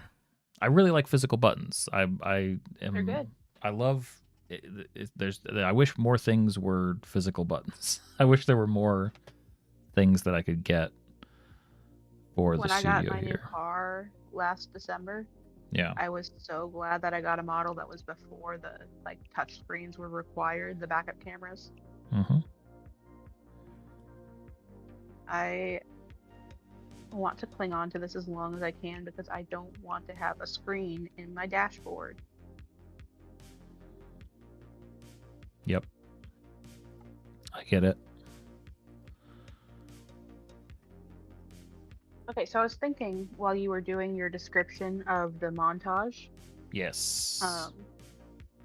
Is the chicken seed and fox puzzle still well known? I mean, for weirdos like us, probably. For people that have played tabletop games, probably. It's just what I feel like it's one of those that pops up. But I do think you can have fun abstracting and like it would be interesting to see it applied in as large a capacity as possible. Like, could it reasonably make sense in the context of moving masses of people and coordinating it with some other large entity, like figuring stuff like that out, like that could be kind of fun. Like, even if somebody did notice it, be like, oh, well, that's a clever use of it, right? But it's kind of like the water, the pouring the water to get the right amount type of puzzle, where I don't think it hurts anything to use it, but I do think that there's probably another way. There's probably another idea. Those are the kind of puzzles that were, well, it feels like they were really well known or just pervasive years ago. And it's like, well, everyone knows them, but now you'd see them in like a puzzle on a reality show, right? Where it's like of course, these people aren't the type to have already seen these puzzles and know their Correct. solutions. Yep. Yeah. Yeah, I would agree with that. Oh, no, don't apologize for the No, you questions. can. This is a place for questions. Yeah, exactly. Well, most questions. So sorry for all the questions, but what would you do if you keep getting a bunch of inspiration for vastly different campaigns, but don't want to keep starting new campaigns, maybe episodic sessions? So handful of ideas. Definitely write stuff down. Always write stuff down. You never know when you're gonna. Yep, you can always save it. You never know when you're going to hit some sort of creative block, and you're gonna want to have all of those. And you're going to have a lot of ideas that feel vastly different, but over the course of having a lot of those ideas in the future, you'll be able to see them and go, oh, hey, these three fit together really well with a cool creative twist. I've also found that ideas are it's like if I don't get an idea out and write it down in some fashion, it's I think there's a sense that like you have to save ideas, that you only have a precious few, and that's one that I'm going to hold on to until I can use it. But if I actually write them down and get them out of my head, I find that they actually are just in the way of additional ideas. Like if you get it out and you feel like you've expressed it, okay, that I can use that now at some point. I can stop thinking about it. And now that I'm not thinking about it, other things can come through. And that I don't think that's or at least for me, that wasn't my instinct. My instinct was always that like, oh, these are ideas they're very precious. I have to protect them. And it's like, actually, no, these things, it's like they'll flow like water if you keep encouraging it. But in terms of 3 journals of writing prompts. Totally. Yeah. One shots are great for crazy ideas. Put it together in a single session or a couple sessions if you have to. That's a preference call, but I think one shots are a great way to do it. I think that one shots can exist within campaigns and be really fun. So, for instance, if I have fewer people in a session, sometimes I don't do this as much anymore, but there have been times in the past where like, oh, somebody can't make it. Okay, well, I'm going to be like super ambitious and throw together a one shot type of experience for the players that are there. And this is going to be from like the enemy's perspective.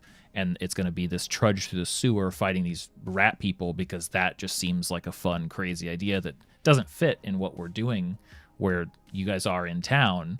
But over here in the city, like as the evil guard is working against the players, they need to go secure this item. Like we're going to play as the bad guys for a while. That could be a fun, I call them side shots when they're within a campaign, but that could be a fun way to get those ideas out. I like to think of a D&D game as like episodes in a TV series.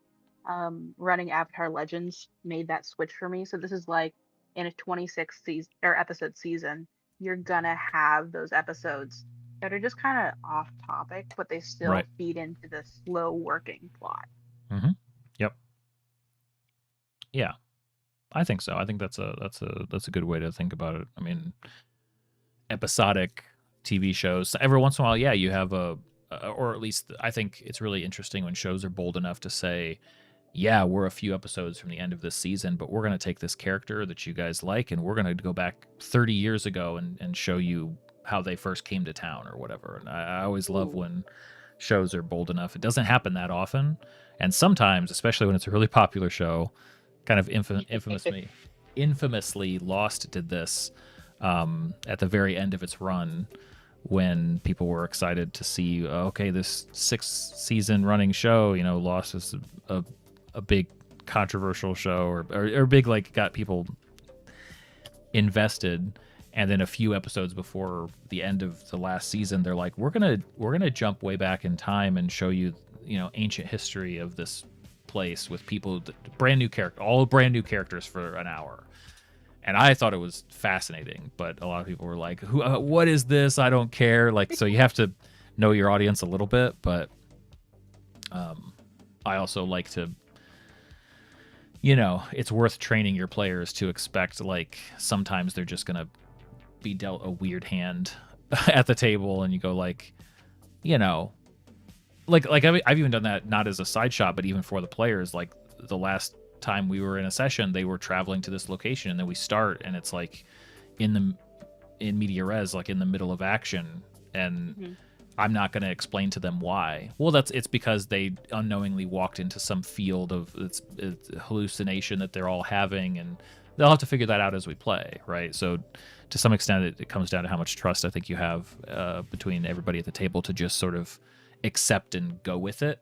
Obviously, if you have a player or players that are going to like kind of stomp their feet and not trust the process, then that can, maybe that's not the group to experiment with. But I've always tried to.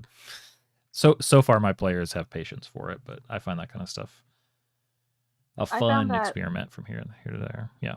Once I started reading into and running some sessions for Avatar Legends, and I feel so unqualified to talk about this because I haven't DM'd anything in years. Sure. But thinking about sessions as covering the same amount of plot as like a 20-minute TV episode or 23 minutes or something. Right. Yep. Really helped a lot mentally with pacing. Not only for the entire session, but within the session itself. It's like you don't have to cover a movie's worth of plot. A 22 episode is plenty, and it's satisfying. Yep. And a lot of times in those TV show episodes, stuff is moving pretty quickly, and that's all right. Absolutely. You have to have stuff move quickly to have it happen at the table within 3 hours.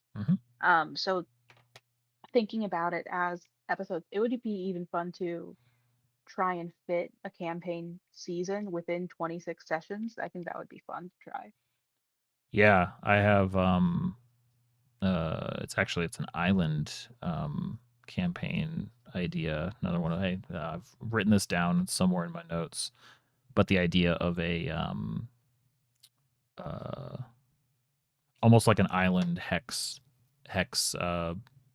map where you sort of discover what each of those, like, sort of limited visibility, and each one you go to kind of uncovers what that is, and you can reach more places. But the idea of a level per session, so 20 sessions max, and every single session is a level up. So like basically kind of trying to do a more aggressive type of game. What's fun there is a hexagon. 19 is a hexagonal number.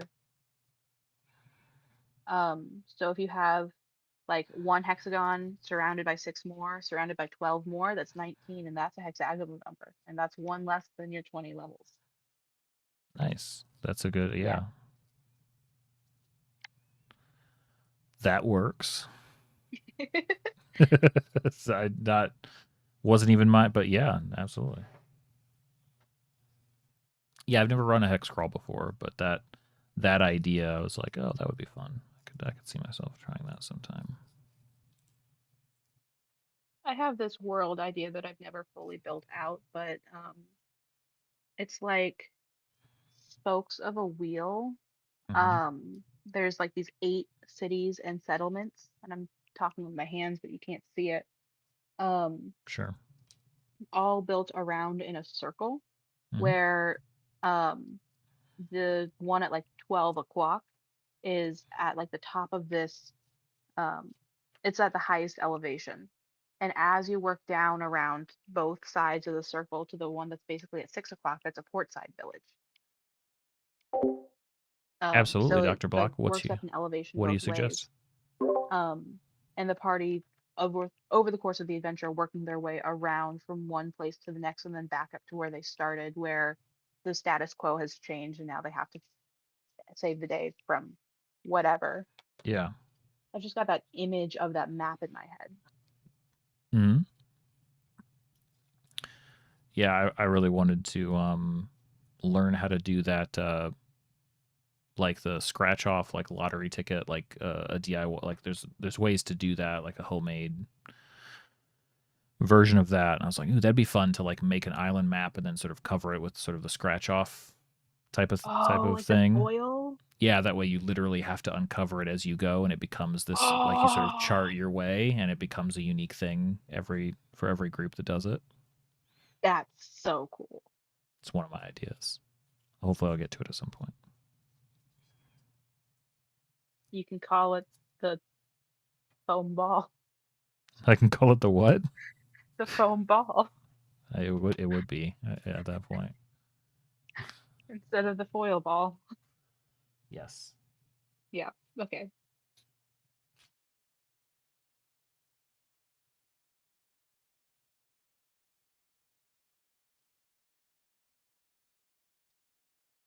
Arcane is on my watch list, but I have to be in the right headspace to watch something new. I might be in that zone right now, but I might go and rewatch another thing soon. Arcane I started, but I did not finish. I don't know about, like, I think I would really like Doctor Who, but also the completionist in me is like, if I can't start from It the very becomes beginning, I don't painful. want to. I know, yeah.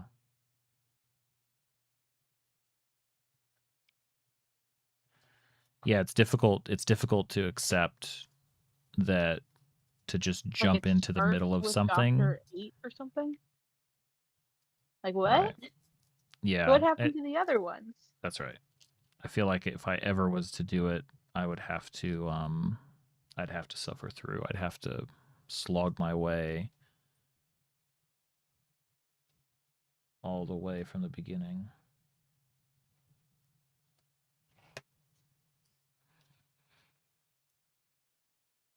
But yeah, those are definitely good recommendations. Good shows. Good shows are good. I have Construct listening to the Bright Sessions right now, which is podcast. It's what if the X-Men, instead of having superpowers and fighting bad guys, went to therapy. And it's not actually Yeah. X-Men characters, but it's like Sure. Right. But mutants, powered but people. they call them atypicals. And it's that sort of sci-fi fantasy mutants setting. But up next, I think I'm gonna get Construct to listen to Ars Paradoxica, and I'm so excited. Oh, nice. Gibson, I loved Agatha all along. I thought that show was Agatha's good. awesome. Yeah. A lot of good moments. One in particular, excellent episode. I think it was like the second or third to last one. It was when one of the last ones gets knocked off. The seer, her episode was Yes. Oh, amazing. That one was well, it's just great when you can see like stuff was so carefully, and like some of the final revelation. I mean, really, just the way that the story was told, story was all the way through. Built. Oh, so well done, so well Gibson, done. You're gonna love it. No, it works. Like it's helpful to have. I think that's one where, well, WandaVision is so fun. I think it I haven't gone back to watch it again. It may have been special because it was like the first Marvel TV show, and it was such a departure, and it was so weird and so exciting. And I think the first 2 episodes are still the best. It didn't do everything that I hoped at the time that it would, but it in concept is one of those things where it's like they had just such a on fire concept, and then it seems like it kind of probably got weighed down. I wish that the confidence that gave them, because I'm pretty sure it's all the same people for the most part, showrunners and stuff, that carried over to Agatha all along, and it feels like they got to be more true to the concept there. Whereas it still was not. It started so strong and it had so much confidence at the beginning, and it was good all the way. It was still good, but it kind of fell back on some tropes. And technically, Agatha all along still does too, a little bit. Some stuff that it didn't need to do. It could have been a little bit less conventional with how some of the beats they hit at the end, especially because I actually have a fun fact about WandaVision. Oh, what's your fun fact about WandaVision? So one of the intro sequences, I think it's the one that's mimicking The Office. Yes. One of the more modern ones. Yeah, and it shows like the name Wanda on a bunch of signs and stuff. One of those signs is from my hometown. And not just from the general metropolis, from like maybe a mile from my childhood house. Oh, that's awesome. Ryan, you already know where I live, so I'm gonna send you these pictures. Yeah, you. Yeah. It's very difficult for me to send actual physical things to people without knowing. Yeah. I have to tell the post office basically where you are, so I have to Basically. know that. It's very difficult to be like Was it just 2021? No, it was T from 2020. chat. Yeah. They'll find me. Wow, it was 2020. Yeah, dang, that was right at because Yeah. there was a whole run of new TV shows and then everything got Yes. cut at the shins for the And then Multiverse of Madness didn't happen. Man, I mean that's that's like the bittersweet thing about like I'm glad that WandaVision gave us Agatha all along, which I was not anticipating really. Like I was fairly lukewarm going in, like yeah, this will be fun. Let's see what they come up with. Mm-hmm. And then I ended up liking it more than WandaVision. But what it is another bittersweet thing about rewatching WandaVision, probably why I haven't done it, is that I was so disappointed with Doctor Strange too. Sky Fight. Oh no, yeah. Doctor Strange too. And what they did with her character, it just felt like such a missed opportunity. I was pretty bummed by that. Where is my picture from WandaVision? But it's not like I could look this up to find it again. It's a picture that I took. Yeah, WandaVision. I mean, WandaVision. I think still is it's still great in a lot of the same ways that it was great. But I just think that like, I mean, I think this is just a common. This isn't a hot take or anything. This is everybody I think thinks that. It was creative, and then it turned Marvel. Well, the character and Elizabeth Olsen in particular is such an interesting actress for Marvel, for comic book movies to have, and what they were doing was so interesting, and then what they were hinting at was exciting for what she might do next, and then they took it in like the least daring direction possible with Multiverse of Madness, especially with the concept of like the idea that and I've been pretty disappointed with a lot of Doctor Strange stuff in the MCU just because I've read comics and there's a lot of cool Doctor Strange ideas that I feel like they've slept on. But so too bad for Benedict Cumberbatch on that because I think it could be a lot better. But to actually have the multiverse in a wizard movie with a sorceress and be upstaged by a Spider-Man multiverse movie, actually multiple Spider-Man multiverse movies, is pretty lame. All right, I found my pictures. Or even Gibson, even give her like, and I mean, I'm not completely lacking sympathy for the trope of I guess a desperate mom stereotype kind of thing, even though that's not very interesting. It could be, but it wasn't. It wasn't very interesting in that. I just think that it would have been better to have them at odds for a better reason, for a more, for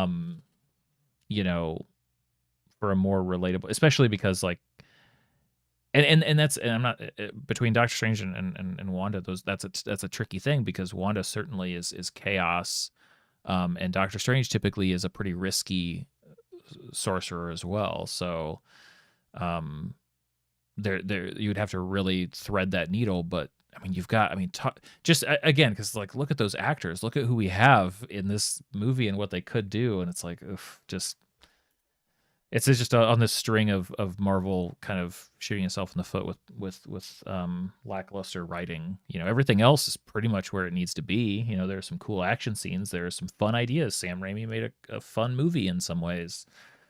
But at the end of the day, it's like the music fight was great. I'm like, give me more weird. How did we have we had 2 Doctor Strange movies and there's not nearly enough weird? But anyway. Semi-flawed or I mean look at Civil War. Like Civil War is far from a perfect movie, but you've got 2 characters disagreeing and neither one is like the bad guy. Like both They're both have, right from their perspectives. and that's, if you want conflict between, that's way better than like, I'm a mustache twirling. Well, Wanda didn't have a mustache, but to be that type of villain is kind of lame. Yeah. All right, I sent you my WandaVision fun fact Oh, picture. let me go look at it.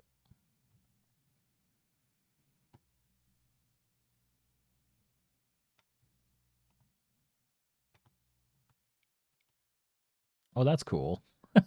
Yeah.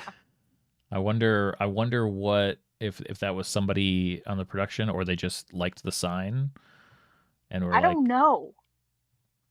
it's not even a particularly good edit. I mean, I guess it's fine, but if I were like, well, no, I guess it looks better in the big. I was just looking at the two. It's like I feel like it could have They blended used in a like little bit better, but you they can't used tell unless you see the Arial for the original. Wanda font. Yeah, they could have. Yeah, actually, the more that I look at it, the more that really frustrates me. Actually, they really, and it's like, perfect. It's like you can what do you call it? You can weather and blend those letters into the Yeah, sign a lot better it's than, just 5 text boxes. yeah, it would be that hard. You can even see like they used an eraser tool or something. Gibson, you would have been happier if Wanda had a semi-victory, but maybe got humbled or less extreme. Yeah, I mean, to some extent, right? It's like, what's the conflict? I don't know, what was it even? It was about getting a MacGuffin, getting a book to solve a I don't even remember. to stop her dream. They introduced dream walking, which was, I guess, kind of neat but weird. All the multiverse stuff has been pretty lame. I just live in the headcanon world where America Chavez was the reason why No Way Home happened instead of Yeah. stupid miscommunication. That's just what I took from multiverse was, hey, this is what was supposed to happen. That's what I believe now. Yeah, she was yeah, I wish it'd be a fun one to think, like, I don't have a reason to do this, but sometimes there are concepts like this that'd be fun to just sit around and puzzle out, like a more interesting take, to write up a better version of a movie that would be more interesting. Trying to find a conflict that works for those two characters. And here's the other thing, don't even have to do that. They could just be like, I didn't like, at some point initially it was like, wow, the next Doctor Strange is going to have Wanda in it, like that's going to be interesting. And it's like, oh, and she's going to be the villain. Oh, okay, all right, well, I guess that could work. But like, they could also just team up and that could be interesting. Like, Who wants another team up movie, Ryan? you remember, well, I don't know if you watched The Defenders at all. No, I didn't. Not really worth it, except for the handful of moments between them all interacting. And I feel like there could have been a real, like, who doesn't want This show would have been so good if it was good. yeah, exactly. But but the way that Jessica Jones and Daredevil kind of give each other shit, like they're kind of antagonistic, like siblings or something. I feel like there's a magic version of that I would have really liked seeing, and I think a lot of people would have liked seeing. For some reason, Strange and Wanda have to pair up in like a detective story, like a magic detective story. Like, I want to see these characters The and witch how and the they, wizard together. yeah, like they have to, and maybe they don't want to, and maybe there's some antagonism that is in there. And maybe there's even a jaunt, like they're going through multiverses. Like, for some reason, they could be in opposition to each other and more directly at some point. Like, that's fine. I just don't think that Raimi's scary witch going through mirrors was worth, sacrificing all the character stuff that they did. Multiverse of Madness isn't actually Multiverse of Insanity. It's Multiverse of Angriness. Yeah, kind of. Yeah. She was. I mean, she was very, very upset, and she was angry. The whole thing was shoehorned in. With the whole thing with Chavez was contrived. I liked that character a lot. I thought she was good. Just maybe the two of them should have been working together to save her or help her in some way, and that would have been more engaging. I don't know. Who knows? But I'll just go rewatch some more Phase 1 stuff again. that's right. Yeah.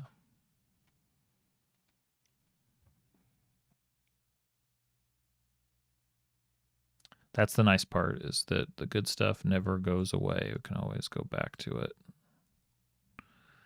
It's still good. It's still good.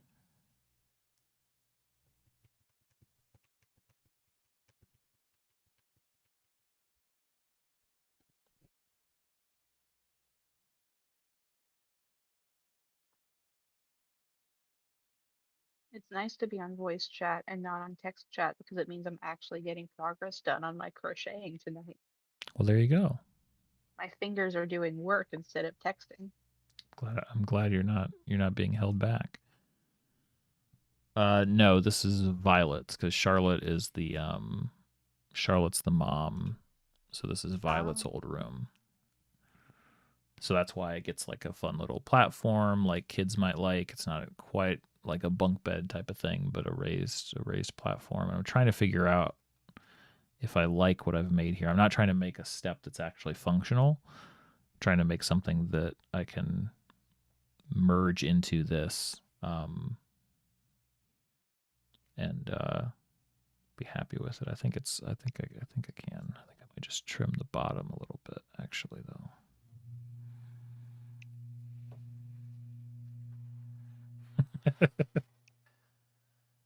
I mean, yeah, moving inside the building, doing details, like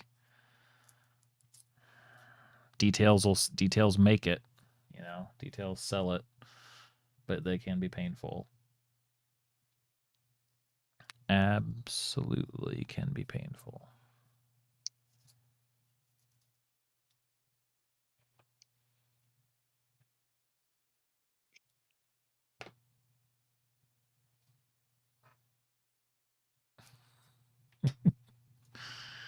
I've mixed in, I think, a decent amount of STLs so far. Though there will be more.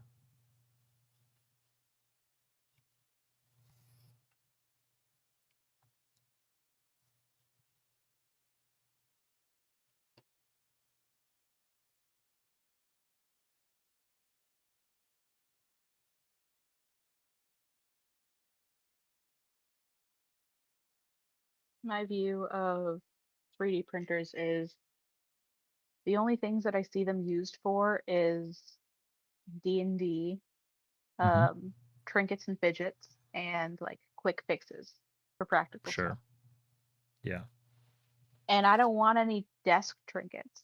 And I don't play with minis. I do theater of the mind. Sure. And I don't need any quick fixes for things right now. So why else would I ever want to have a 3D printer? Right.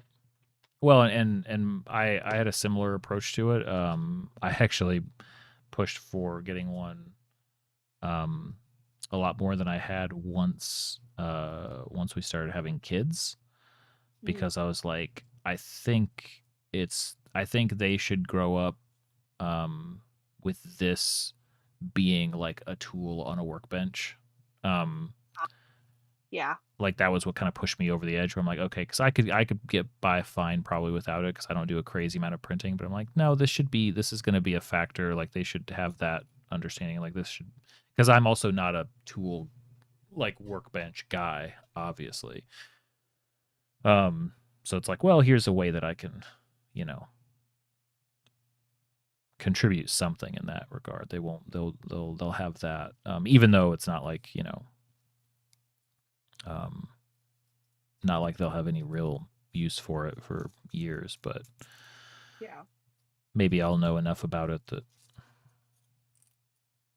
they can, in a few years or so. But at that point, who knows how many?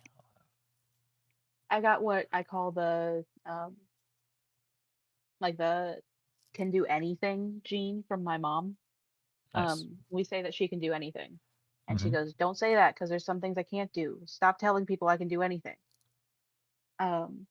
But this mentality of why would I spend money on that when I can make it myself just as well? Like she is a crafter. Yeah, Um, yeah, yeah. crafter and baker, and so like spending X amount of dollars on a dozen cookies or 2 dozen cookies, even if they're beautifully decorated, it's like that is so expensive because I can do just as well at home because that's how I was Right. raised. Sure. Um, Yeah, that makes just sense. buying stuff all over the place. So I can see like you wanting to do that to have that mentality just ingrained into your children. Yeah. Yeah, it feels just future enough that, you know, it's it's it's still kind of magic that it works. Like it makes Yeah. sense. It's not that complicated, And my but dad had baby food jars screwed into the workbench for nails and stuff. You know what I'm talking about? what do you mean? So, taking I can baby food visualize that. jars Yeah. and screwing the lid into the underside of like your upper shelving Hmm. where you have like your long strip lights or something. So it's just a bunch of glass jars that screw into that ceiling area. And then they hold all your nuts and bolts and screws and nails and just like Right. little jars of that. Yeah. Yeah. That's our futuristic thing that we had. That makes sense. I mean, that's Gibson, still have you that's seen the guy still who built fancy. a scaled up Lego Christmas tree? He 3D printed all the pieces. Like that's something I could use 3D printing for, but that takes up so much space.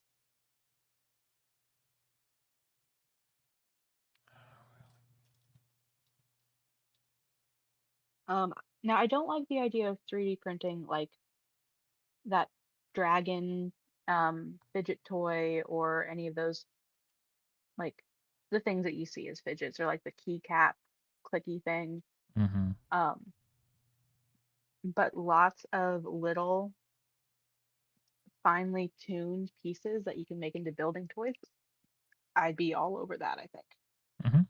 Yeah. If you're familiar with the dollar section at Target, they have these hexagonal tubes with like puzzle piece shapes in them, Hmm. and you can build 3D shapes out of those. Nice. I want to 3D print a million. There's I have an STL project that is sitting. Got a. I think I've definitely mentioned it before. But it's been a while, but I printed a handful and then abandoned it. Maybe I'll go back to it when I have finished campaigns to talk about. Uh, but it's somebody who designed hexagonal like map tiles, like kind of generic map tiles with like 3D topography Hmm.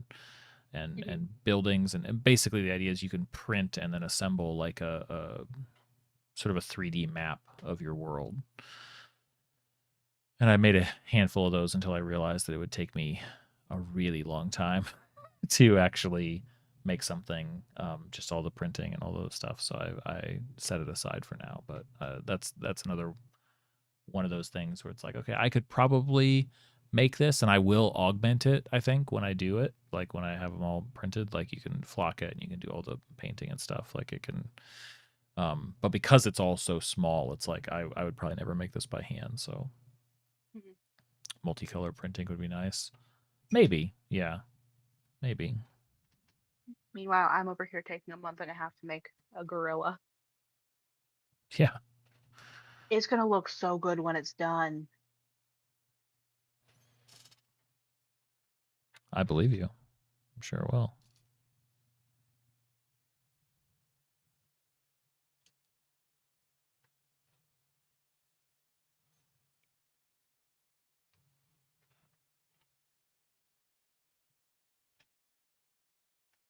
I'm gonna It's true. be so proud of it. Heck yeah. I'm using. Hmm? Ah, well, before I even began this was a math problem. I have like 5 sheets of grid paper that I mapped out my pattern onto.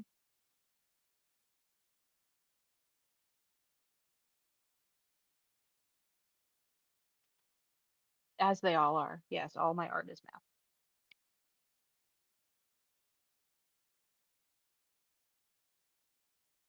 But it means that I can be absolutely certain that what I'm doing is the most efficient and the best way to do it, which is cool because then it's just putting everything together.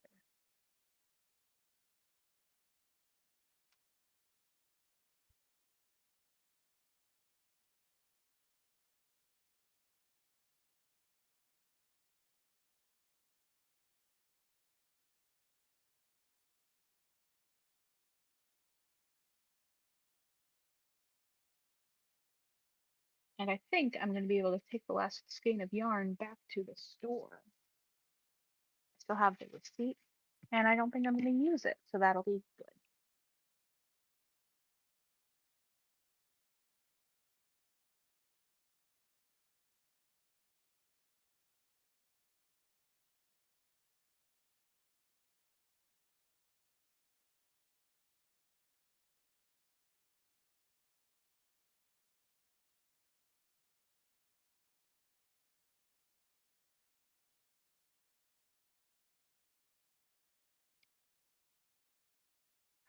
Oh, you know what time it is. Technically, I do, yeah. It's Wordle time. Oh, go for it, yeah. Get out ahead of it. I'm days behind at this point.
So I was listening to Hades Town music when I was working today. Yeah. And I cannot. Here's well, I skip around, or I skip a bunch of stuff here and there, just depending on what I want to listen to as I'm listening to it. But for the most part, listening through, and I cannot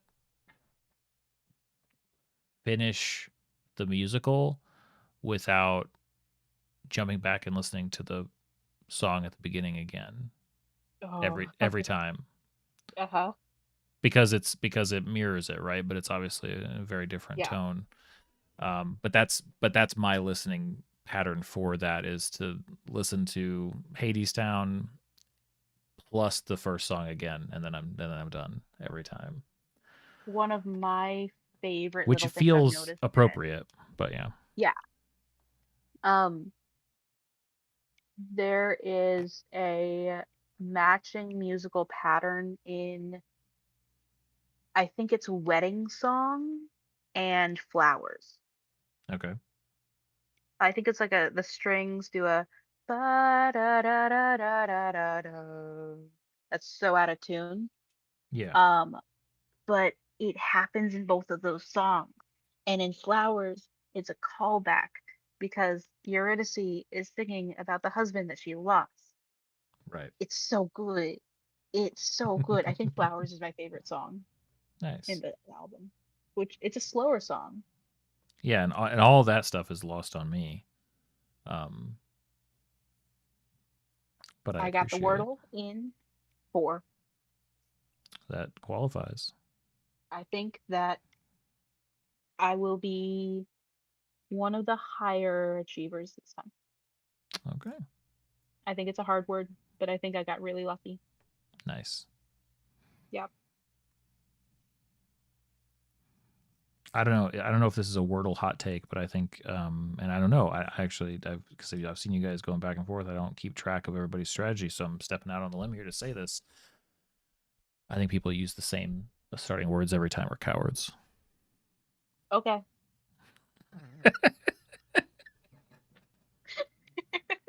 Just throwing that out there. I'm fine with you saying that about me. And I mean it. I've thought a lot about it. I didn't look up to see like, oh, people said that audio is the best first word to use. I'm gonna use that one. No.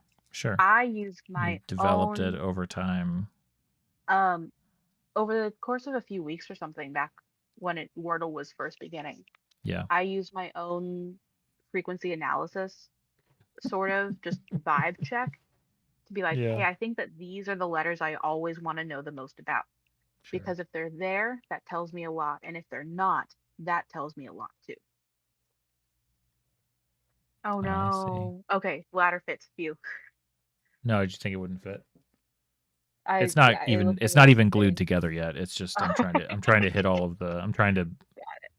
You know, sometimes I work slow. Yeah, I use the same first word every time, and if that word has no hits, I use the same second word every time. But if the first word does have hits, then I play from there. Okay. Well, you know, I said what I said. Yeah.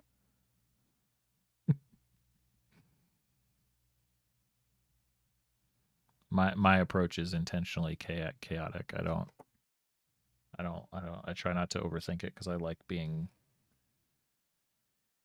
in the middle.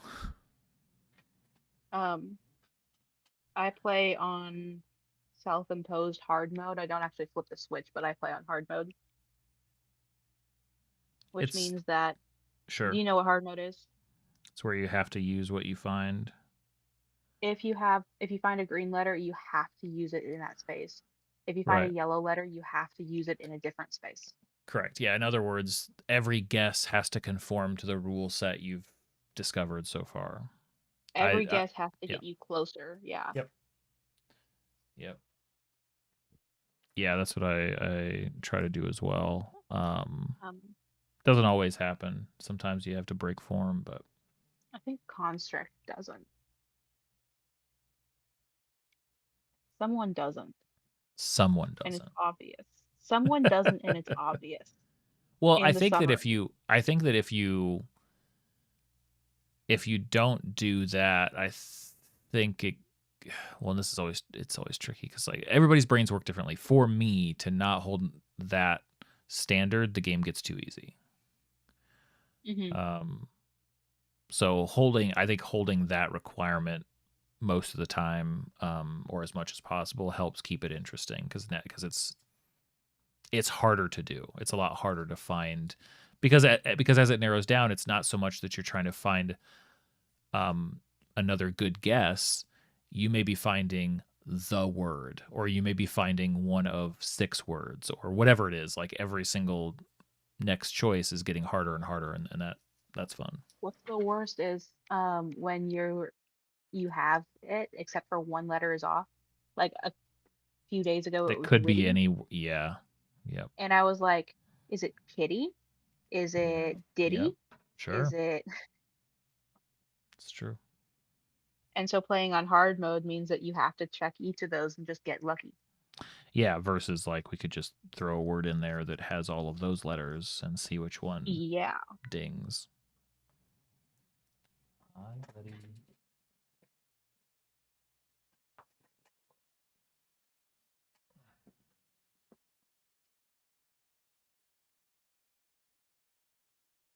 Crane is at the table,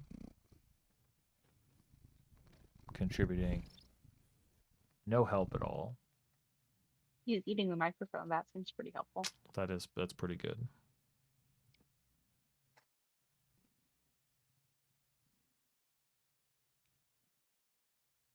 I think that Crane would love me if he could meet me. Oh yeah, he's a very He's a very loving little kitty. Well, cats just have that sixth sense for people who are allergic to them. Oh, yeah. Yeah. They're like, oh, I'll sit on you. Yeah.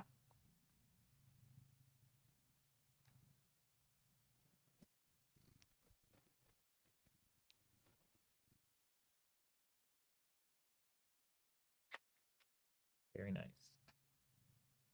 Okay, now go away.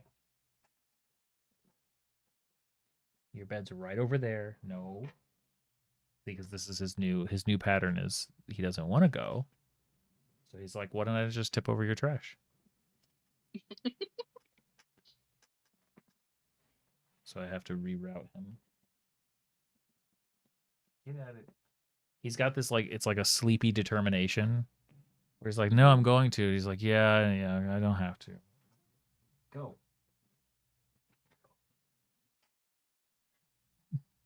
They're so casual and infuriating. Nothing ever. Anyway, cats.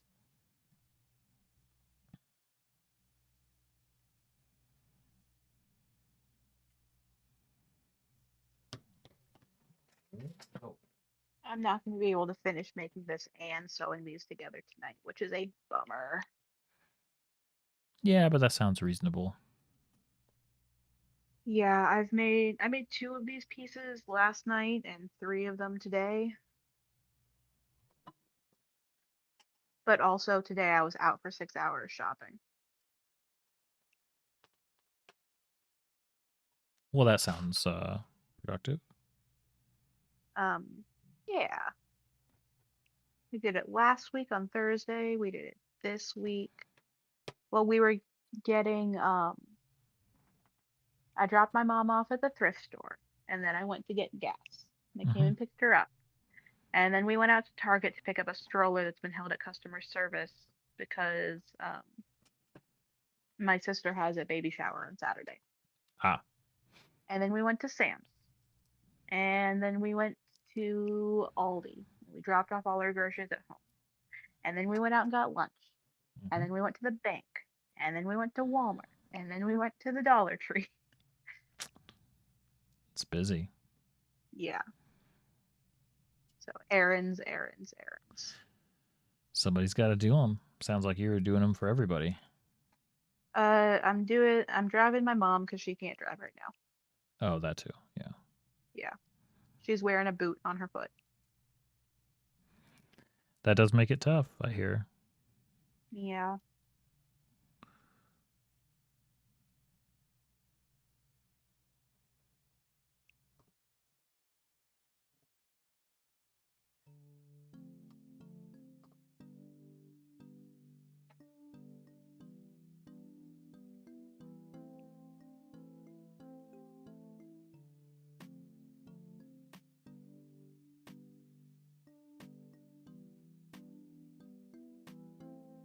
So yeah, we were getting all of the food for Friday because we're hosting family 4th of July on Friday. And then we were also getting food for Saturday because there's a baby shower on Saturday. Because why not? Because why not? Shouldn't there be?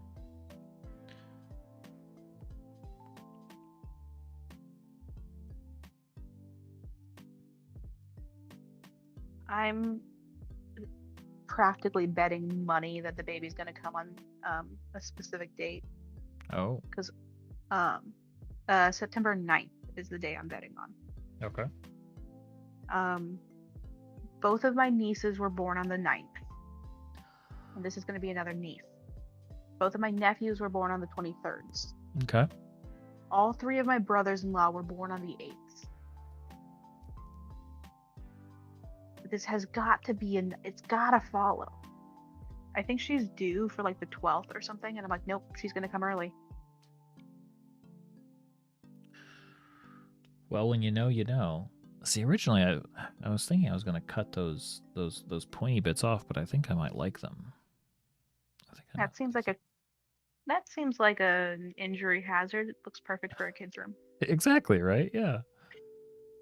They probably have they'll put those caps on the end. That actually would be. I don't even know how I would do that. A little bit of hot glue. I'm sure I could find. Yeah, exactly. Just fake it with paint it up, sculpt it with. Yeah, I think that works. So it looks. There should be a dose of old whimsy in the room.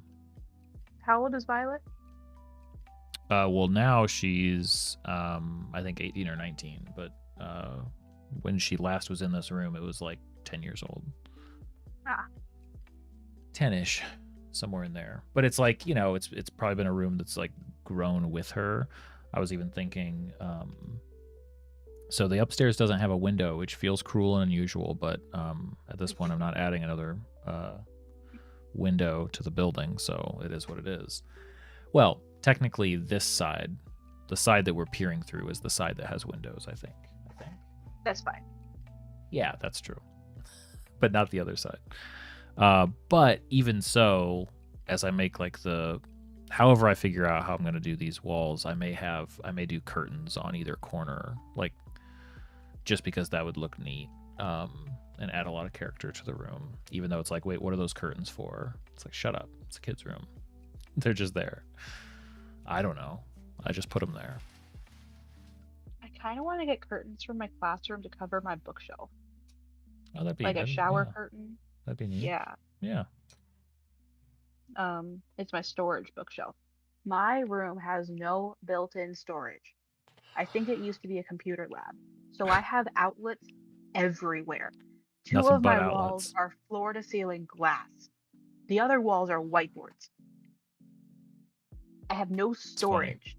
The only storage I have in my room is my desk drawers, my filing cabinet, and 2 bookshelves. Both of which are open faced. There's no, in packing up to go home for the summer, I was under the impression that everyone just had their lives together and they were packing up like 3 weeks early. No, everyone is shoving all their toys in the closet like mom's about to come upstairs. That's funny. I can't do that. Right.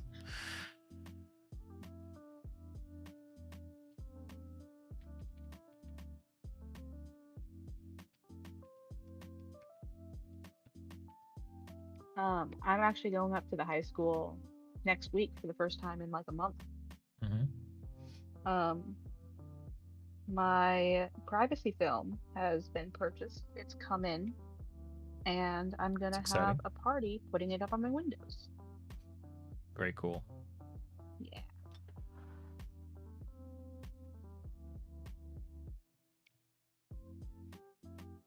I think the chandelier is gonna work. I think that's actually. I think it looks good. I think it needs some proper coloration. Painted. Yeah, but once it is, I think it sells. It's good. Is that just held up by 2 chains? Sounds like a reference to the rap. Is that just 2 chains up there holding that? Wait, reference to what? There's a rapper named 2 Chainz. That's just funny. Oh. Funny phrasing. Is 2 Chainz holding that up? It's like I think he's got other stuff to do. Is that just held up by 2 Chainz? So each of the yes, the 2 are then glued into, well, not technically, none of the rings aren't glued to anything. There are paperclip hooks that I put into 2 pieces that are magnetized to the ceiling. So it is actually being suspended that way. So it could be always be readjusted. If you poke the chandelier, it's going to wobble back and forth for a while. Correct. Not that long, because it's not it doesn't have that much suspension. And 3 points of contact make a plane, 2 points make a line. Math. That's true. You're suggesting I could add another chain, perhaps. I'm suggesting that a real chandelier would be held by at least 3. It's probably either 1 or 3. Either 1 or 3. Well, I definitely can't do 1. I've got a lighting fixture in my kitchen I'm looking at that's held by 1 chain, but it's heavier than yours is. 1 chain makes sense, but yeah, 2 chains. It's got better stuff to do. So a third chain could easily be added, but also You don't want to. We'll see if I could be. I mean, it's actually the only annoying part is actually Now the linking 2 chains stroke is too good. is actually linking the chains, the little chains together. I mean, looking at it like this, I wish it was just the small ones. What are those? They're just those little like jewelry rings. I have a package of them. But yeah, so because my stupid dumb fingers, I couldn't pull apart the tiniest ones. I decided to do alternating big and tiny, because then I could get the bigger or like the medium size. But now looking at it, I'm like, if they were all the smaller size, it would look, I think, like 100 times better. Looks like because you could could see get them. A fingernail in there. I know, or like I can get something. I could figure it out, but I think I have to. I think I have to make them the small or if one. You I use think it'll the be even better. Smaller jump rings, you can use that with like some pliers. Yeah. Yeah. Yeah, I think your local hobby store has some. I know because I've been to 2 local hobby stores, and I know that you have a Michael's.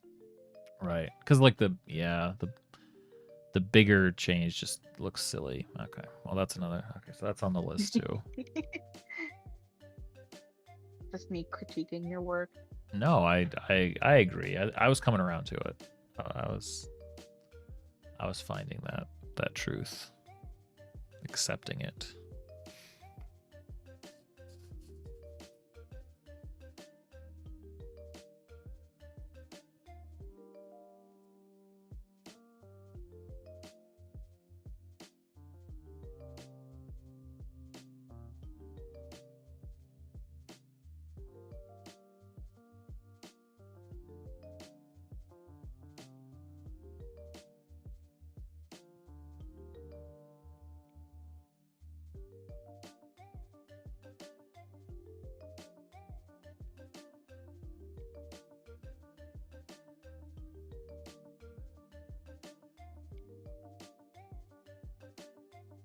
Before you go for the night, I want to see you do the Wordle. Oh, right. Let me Wordle.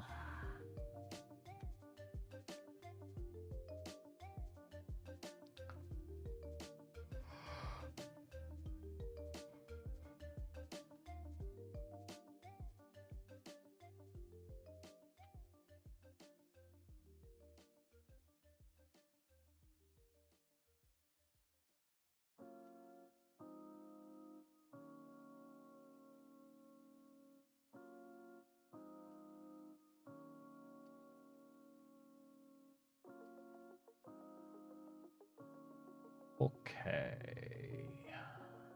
How did I do this? With this, I think. Yes.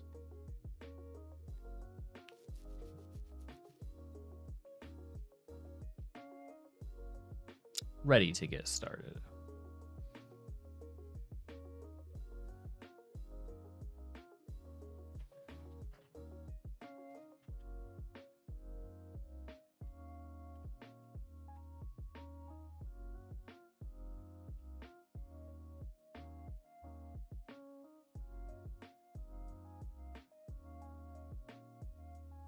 You just pick your first word randomly then? Yeah, every time. Okay. I know. Can you believe it? Is that a word? It is a word. It's not the word, though. Not the word.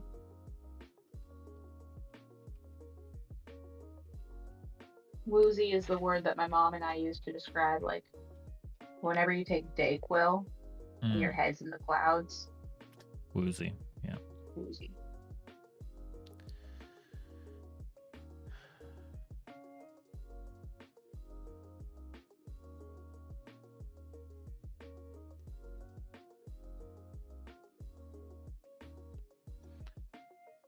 Oh, no, not that one. Oh, maybe this one. Okay.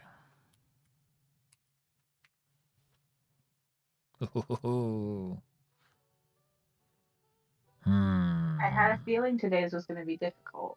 I like it.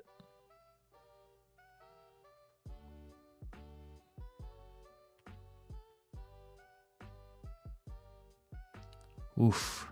Oof. Ooh. Oof. I already tried the double O's. That's usually the thing that'll get you. Double letters.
See, I'm Thinking like, hard. I am. I'm going down some strange rabbit holes. Like what? I don't. You'll see if I choose it. The thought process in Wordle is hard to verbalize. Okay.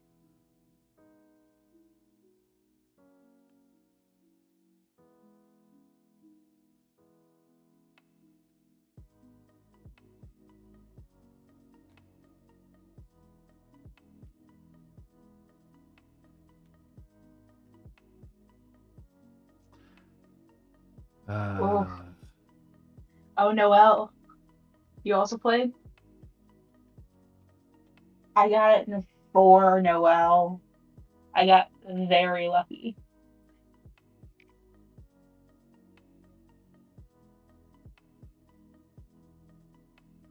After Ryan finishes, I can tell you what words I had if you want.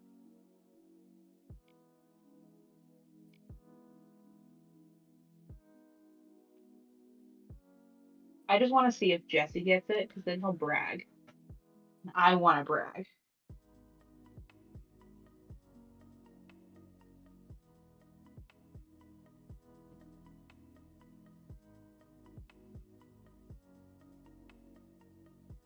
Those are all good guesses.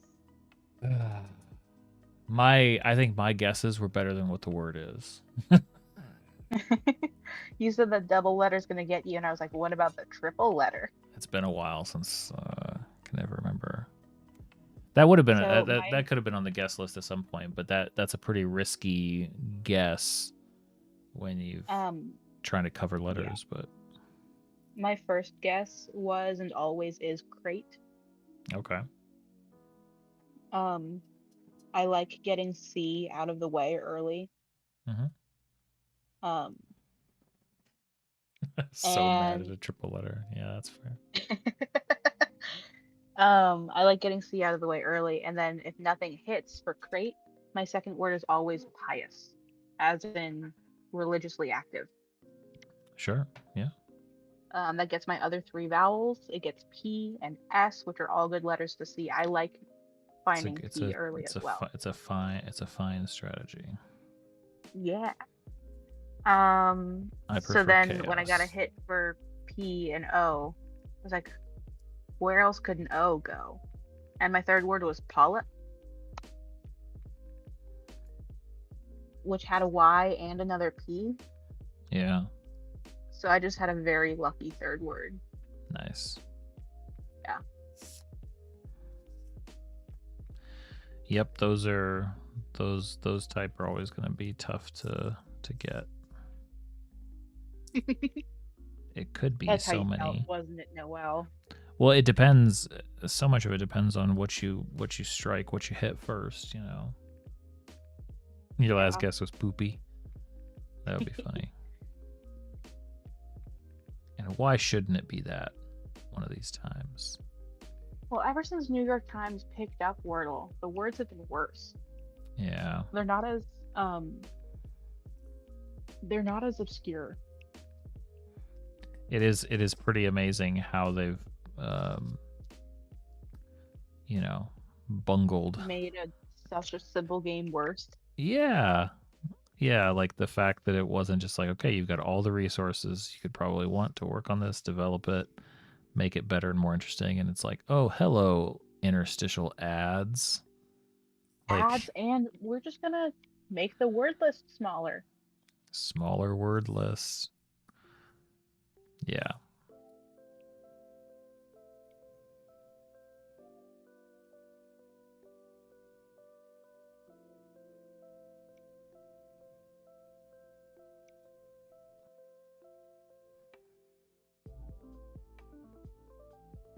Time to play the 64 Wordle. Yeah. Gotta stay fresh. Gotta. Keep you surprised. It's honestly, I thought 32 was a trip. 64, I'm like, this is now like a chore. But the 64 actually has good words. So many. I mean, it has to. Every day, that many words. They're Whenever I play, digging deep. Octordle, which is the 8-word one, from Britannica, I have the same 3 first words each time. Disgusting. I still go for crate, but then I also have pound and limbs. Gives me 15 letters off the bat. Over here making your own. You might as well stick a Turing test machine on it. That's what you're gonna do, and just programmatically run through, determine. So do you think that I should I make I wonder if I should make predictions, or have like a bingo card for like the changes that may or may not make it into the Last of Us adaptation. From game to show. Yeah, I am. Like the more that I think about it, as much as it would be like super niche, not even on stream, it'd have to be on Discord, but like recording it for myself, like I can definitely, I think that could be an interesting process, even though it's like I don't know what the hell I'd ever do with the footage, but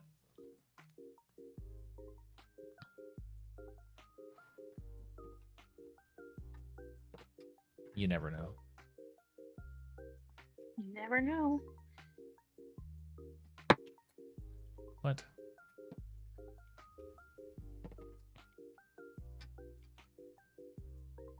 Sorry. Something fell from a hook that should never fall. Well, you didn't think I knew never heard of a Turing machine? It's a very good competence movie. The Enigma machine or Enigma? No, Whatever. What do they call it? The Imitation Game. The Imitation Game. Yeah. Just start saying the names of things.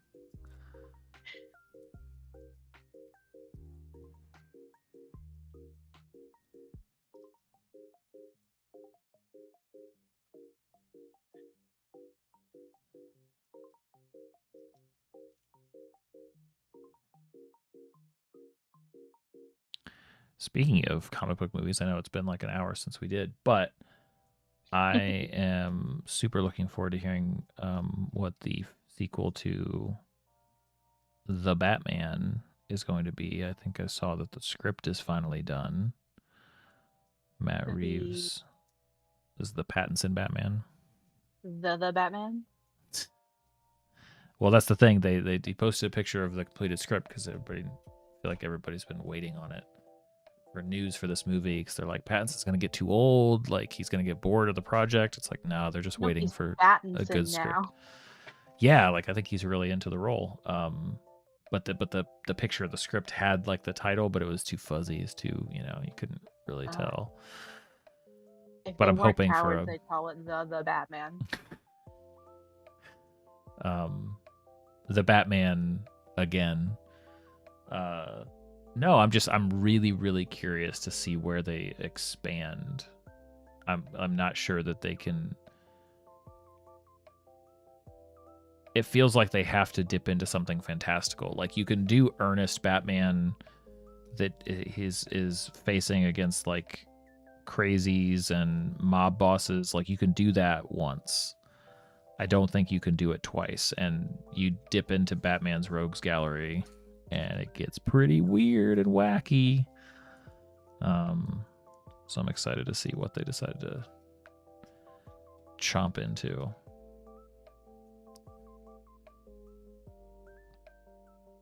See, it makes me want to rewatch Holy Musical Batman. I don't know what that is. It's a musical. It's a parody. It's goofy.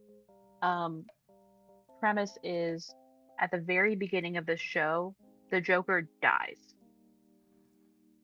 Okay. and so now there's a power vacuum in the Rogues. Naturally. And this new villain comes up to be the leader of them. He's like something something candy or Sweet Tooth. His name is Sweet Tooth. He makes candy puns. And they've got a ton of rogues in there. It's they've got like Calendar Man and Calendar Man's a good one. Yeah. Meanwhile, on Batman's side, it's the plot of the Lego Batman movie, but like 5 years earlier. Okay. So he adopts Robin, and they have a fun duet. Yeah. It's been a while since I've watched it.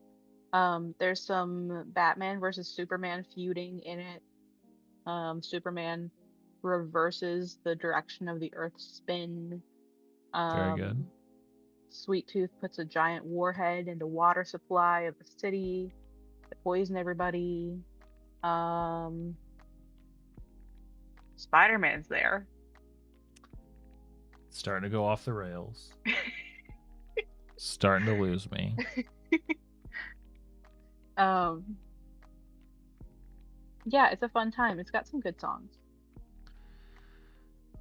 I think one of the most creative Batman villains from the comics is one that could not exist except in comics. See, I'm not a comics person, so I probably don't know who this is. When Kevin Smith, the Clerks, Mallrats, Zack and Miri guy, when he got a chance to write some Batman, he's a huge Batman fan.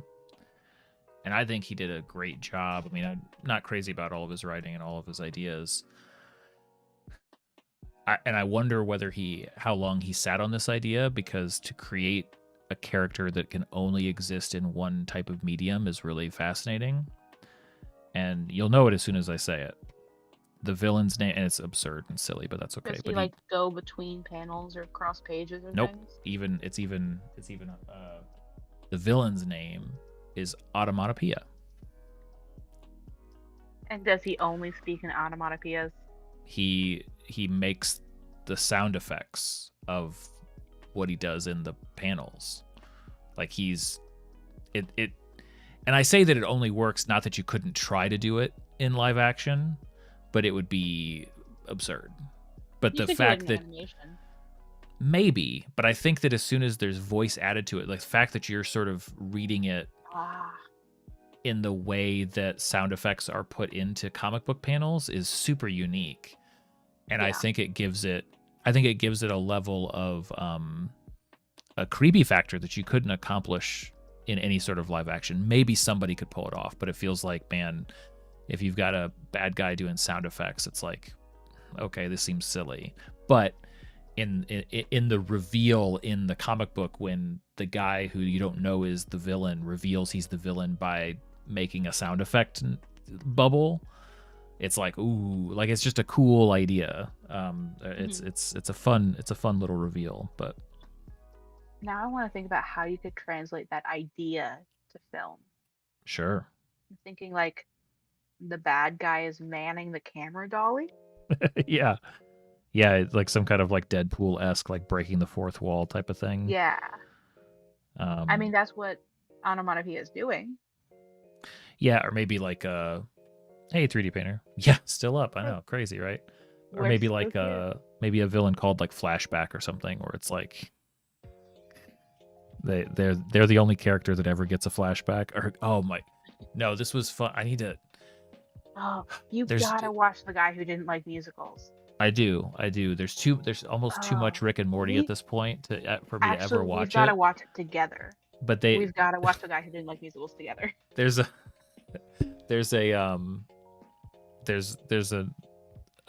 episode. I think actually I don't remember which episode it's a part of, but there's a scene, let's just call it, a little vignette, a story in a Rick and Morty episode where they're breaking out somebody to help them, breaking them out of a prison, and the person they're breaking out, they're like, we got to be careful with this guy. He's like a superhero name or whatever. He's Retcon. He can change anything. Like we got to keep him in his bubble because he can change anything. And like there's a bunch of characters like that in that episode. Yeah, exactly, right. But he's like, how does it? It's like once they get within range of his voice, he's like, you've always let me out of this prison. And then like he's out, and it's like, damn it. And it's like just what did you say this is Rick and Morty? It's a Rick and Morty episode, yeah. But it's like God. Like everybody knows right off the bat that like this is from conceptually the most dangerous type of character you could have in your story. Yeah. No, that one's really fun. Yeah, Retcon's good, and there's a bunch of other wordplay kind of things like that with or not wordplay, but like that's so silly. Narrative devices given to characters, which is like just inherently silly, but. Yeah, The Guy Who Didn't Like Musicals kind of does that for musicals.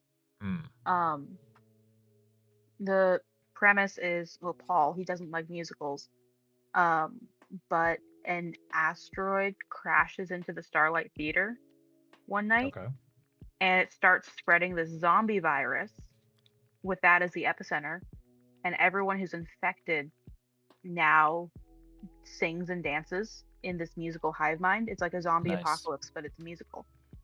Every single song is a villain song because the villains are the only things that sing. It's set in a world where it's not normal to do singing and dancing.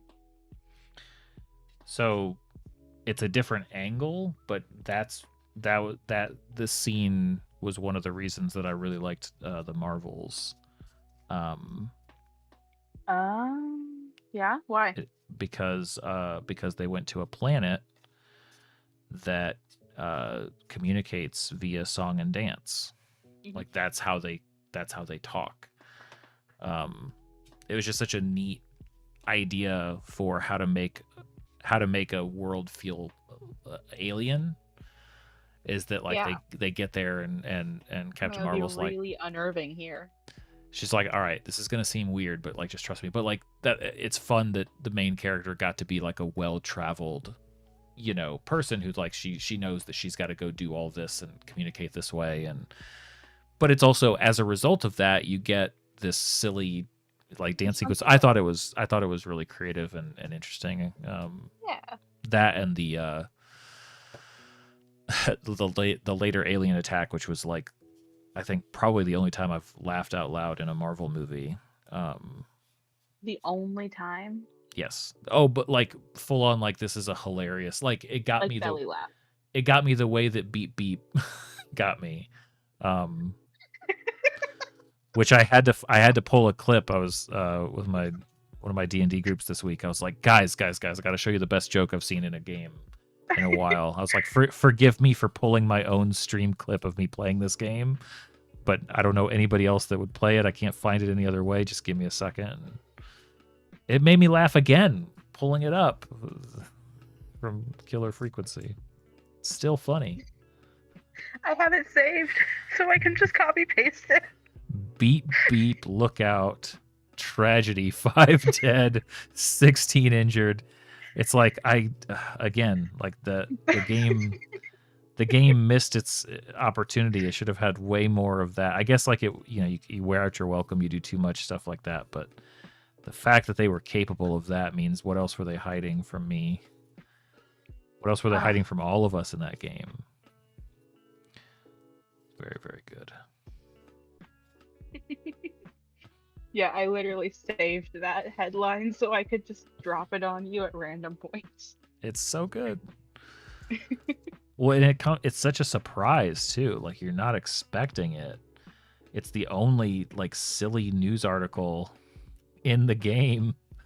Like it's like that. It's just it's like this would not there's no shot this would ever be printed. They no like it's so stupid. And I mean the game's kind of silly, but it takes itself seriously enough that it was still a surprise. I love it. Oh good.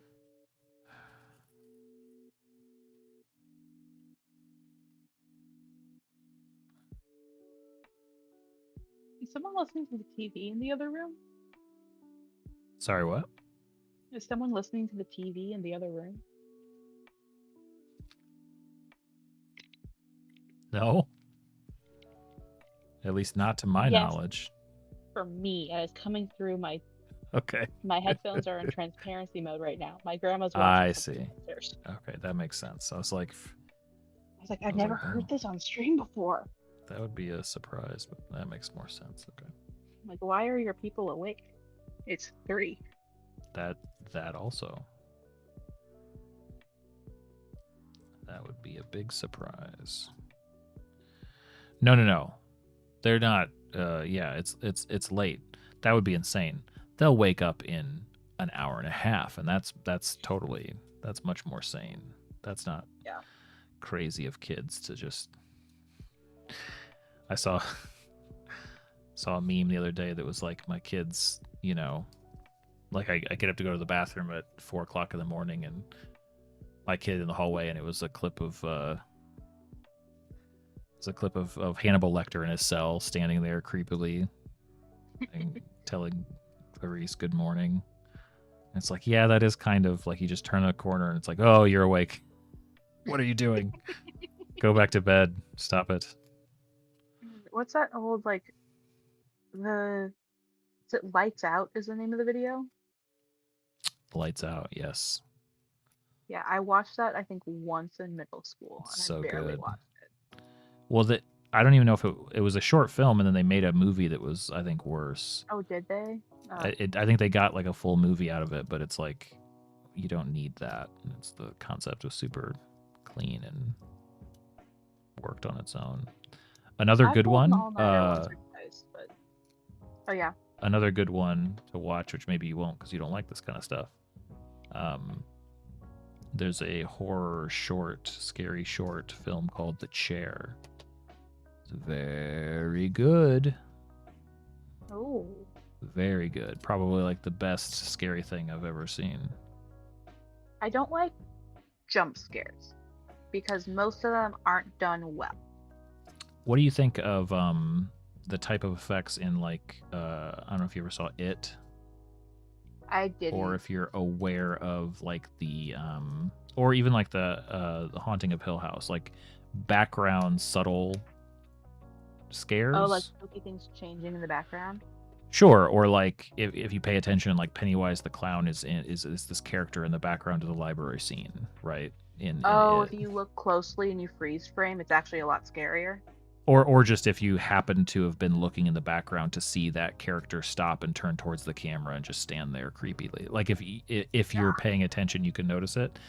The Chair. I love stuff that rewards you for paying attention. Kind of does that. They're more overt about it, but it's less jump scare and more straight up unsettling, like waking nightmare type of stuff like that. The sort of thing that makes you want to sleep with the lights on. Almost like absurdist. Yeah, it's pretty good. I'd recommend it. Maybe I'm not really susceptible to nightmares. My friend is, and so she doesn't do anything scary. Sure, that's understandable. It's not for everybody. I'm not too susceptible to bad dreams. I'm pretty good at turning off the scared part of my head by saying, hey, there's nothing in the dark, and if I roll over, I won't see the dark anymore either. That's true. Yeah. I think that it's sort of. However, do I want to actively seek it out? It's almost like it's like a different. It's like choosing to eat spicy foods or something. It's like it creates like a euphoric effect. Like I imagine if I, like this, like I'll watch scary things sometimes, as an alternative to like doing drugs. Because I feel like if I know the effects that it will have on my mind, it's like putting myself into an altered state. Like if I watch, and for me, it's not like scary movies, I guess, but the truly unsettling stuff for me is when I used to, before I hung out with you guys, whenever I was working, I would watch true crime stuff. I had to stop watching true crime stuff. Super like you feel it, and because the heightened state. It was just ruining my mental state and just making me feel like depressed. But just like the act of then walking through my darkened house, I intellectually know everything is fine. At the same time, I know that is a person over there, right? And that it's like this feels like it's like what do I need? I don't need I don't need brownies. I don't need alcohol. I don't need whatever. I just need to watch something that puts me into this state of mind, and then just walk around and look into the darkness and let my brain go, wee. Let me twist and morph this into scary things. No, it's like going on a roller coaster in my own house. And also it hits even more different as a young woman. For sure. Oh yeah, it's not pleasant. It's not a pleasant time. I'm not gonna do that. That's fair. I probably wouldn't recommend it. If I want to go into an altered state of mind, I'll find some sort of puzzle to hyperfixate on. Yeah, that's what. Yeah, Ash and I'm a big fan of throwing things away.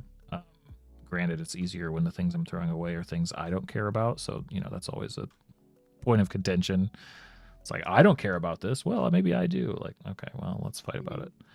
But neither of us fought at all when we were like, hey, I think the Lazy Susan will close easier if we throw away all these old alcohol bottles that we're not ever going to drink.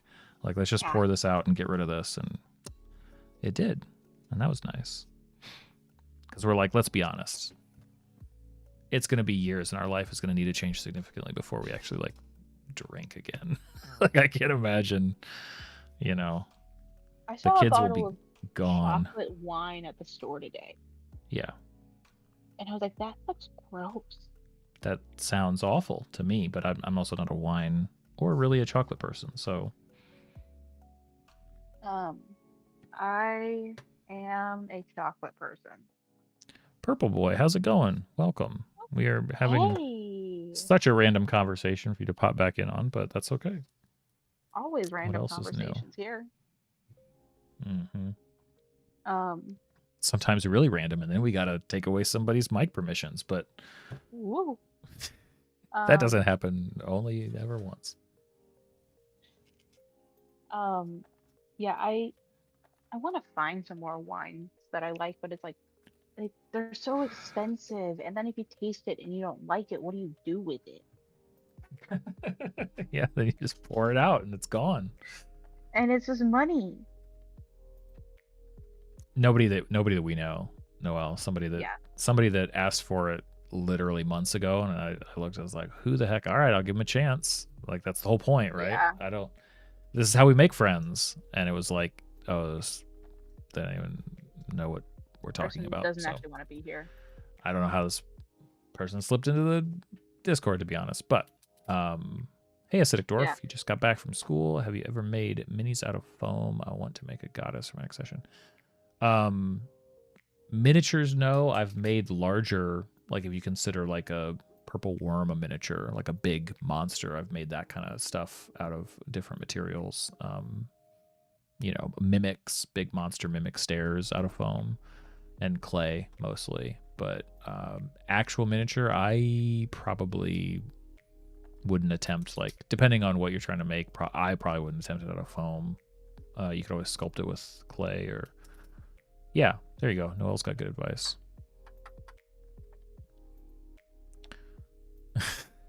That's exactly... Yeah, T's correct. That's exactly what happened.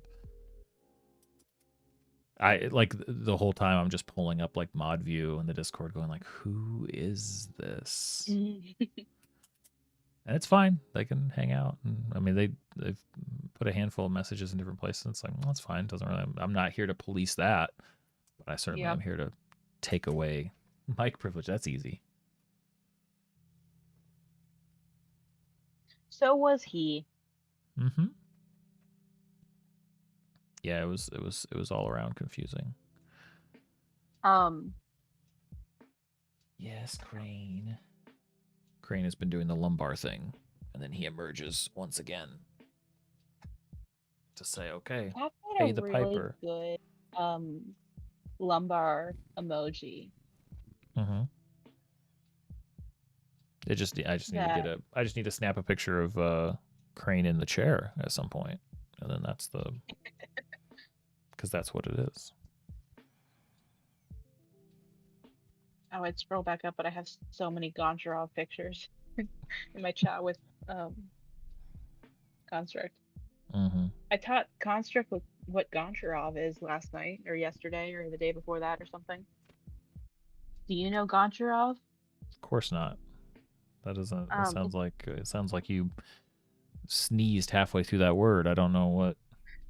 It's the greatest mafia movie ever made. Oh, okay, cool. It's a Martin Scorsese movie. Mm-hmm. Came out in, I think it's 73. Okay. Starring De Niro. Who else? I have a poster to it somewhere. Here it is. Al Pacino, Robert De Niro, Gene Hackman, and Harvey Keitel. Keitel. Keitel. Yeah. And it doesn't exist. Okay. All right. You had me, and now I'm not sure where I am, but it was entirely made up as a meme on Tumblr in 2022, I think, maybe 2023. Interesting. There was this picture of a pair of shoes that had a typo of Martin Scorsese's Gomorrah, among other things. And the person commenting on it posted this picture and goes, I have no idea what's happening here. Why is this in a pair of shoes? And someone replied to it, and some said, this idiot hasn't seen Goncharov. And then it became a thing. Just not only quick, was it, yeah, then it became a thing. But it wasn't just like a meme for the sake of like having a movie that's fake that is a meme. No, all the posts about this are in-depth analyses of the themes and the scenes that are in it. And they're like, but guys, in the clock tower scene, like, where's this one?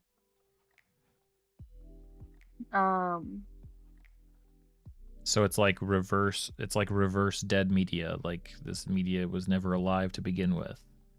It's not even like collectively hallucinated, it's collectively yes-anded. Here's one that says, I think one of my favorite details of Goncharov is how consistent they are about Andre keeping people out of his blind spot. The man is always to the left of whoever he's talking to. Like when he's meeting Ice Pick Joe in the bar, he doesn't take the empty seat on his right. He waits for the customer to the left of Ice Pick Joe to leave, and then he sits down. Ice Pick Joe. On the first watch, I thought he was just apprehensive about fumbling the deal, but on rewatches, I realized that it's because he distrusts Ice Pick and wants full vision if something goes wrong. And it's consistent through almost the entire film. He prefers to walk with a wall on his left, contributing to his reputation as a guy who holds up foot traffic. In the church scene, he very deliberately chooses the far left pew. It's pretty telling that the only time you see this broken is during the penultimate and final act, and only when interacting with Goncharov or Katya in one brief scene. It's a directing choice that physically enforces his growing trust and intimacy with Goncharov. He becomes, quite fittingly, Goncharov's right-hand man. It only makes the last scene more heartbreaking. He never even saw Goncharov pull out the gun. So glad that you're there to document this these strange cultural developments. It's as they come in such a live. good meme. I sent Construct so many pictures about. I was teaching Construct Tumblr culture the other day. Yep. One meme at a time. Yeah, because there's so many. So there's a lot. A lot of them don't need to be learned. They can die on the vine. You mean they're not to be shared outside in a pleasant society. The way that memes are is they're funny because they're referring to past versions of other memes. And so you kind of have to be either really entrenched in a culture that's using them to be following along, or you have to be taught these in chronological order. Yeah. Kind of. Yeah. Sure, I get that. Yeah.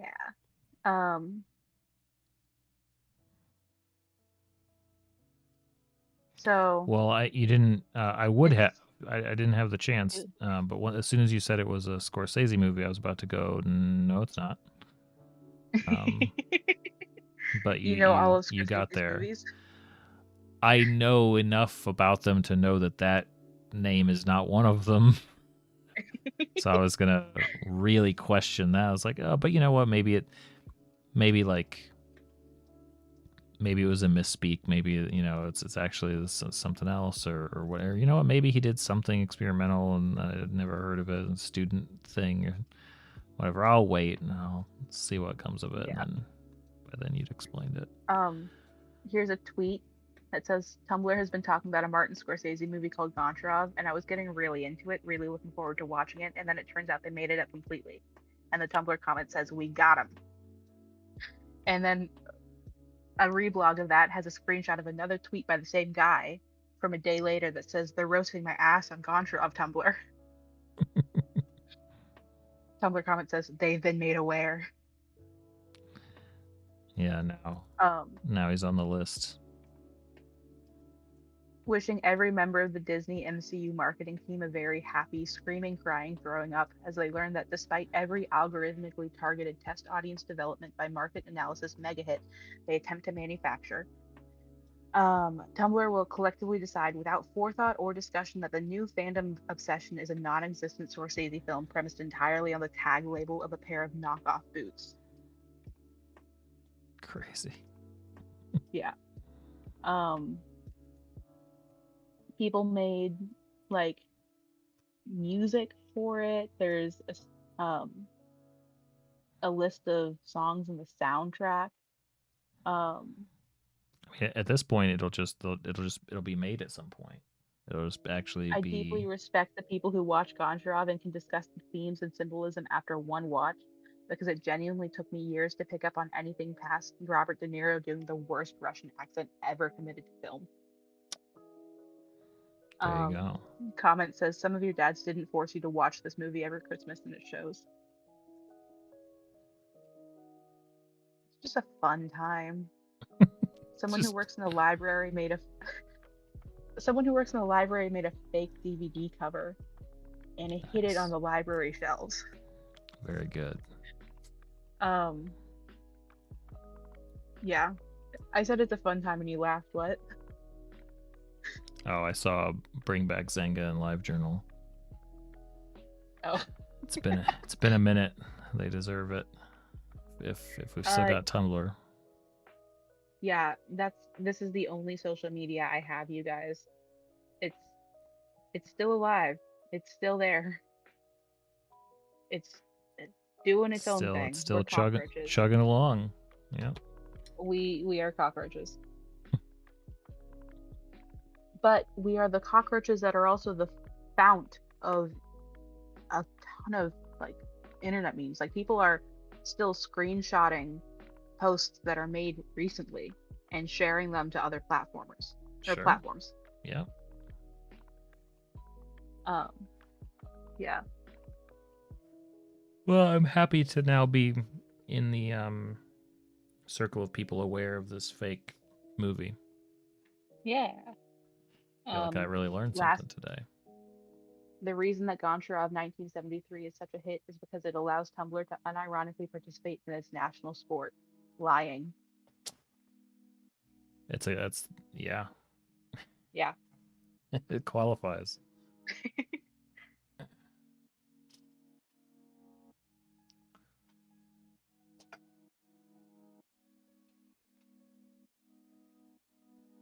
Oh yeah. I'm sure you can set up like a private one too, right? I'm sure it doesn't have to be you know, made public if you don't want it to be.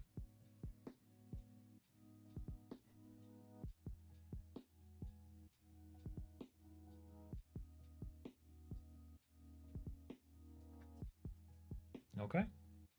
I think that's where I'm going to leave it until tomorrow. Got my You guys all learned a meme tonight. Good job. I did. Platform made with a cutesy little step ladder. Finished off the, even though I'm going to have to redo the chains. I don't know if I'll add a third one, but I certainly will update those 2 chains. And pick this up tomorrow. Hopefully I can get in to stream earlier and get a good chunk done. Get back into some of these small details. Can't wait. See you, Noel. See you, Gibson. This has been a fun night. Whoever, yeah, thanks for calling in. See you, Nightbot. I know that doesn't count, but somebody should say it. Good night, Moon. Exactly.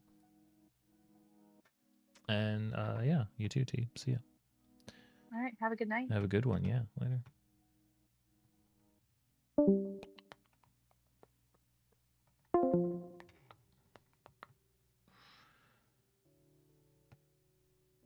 All right. Yep, like I said, I'll be on tomorrow, hopefully early afternoon, and tomorrow night. Maybe I'll even get inspired and do a mini painting stream. At the very least, I need to update my stupid stream calendar so it's not on there. But I'll do one of the 2 of those things tomorrow. Guaranteed.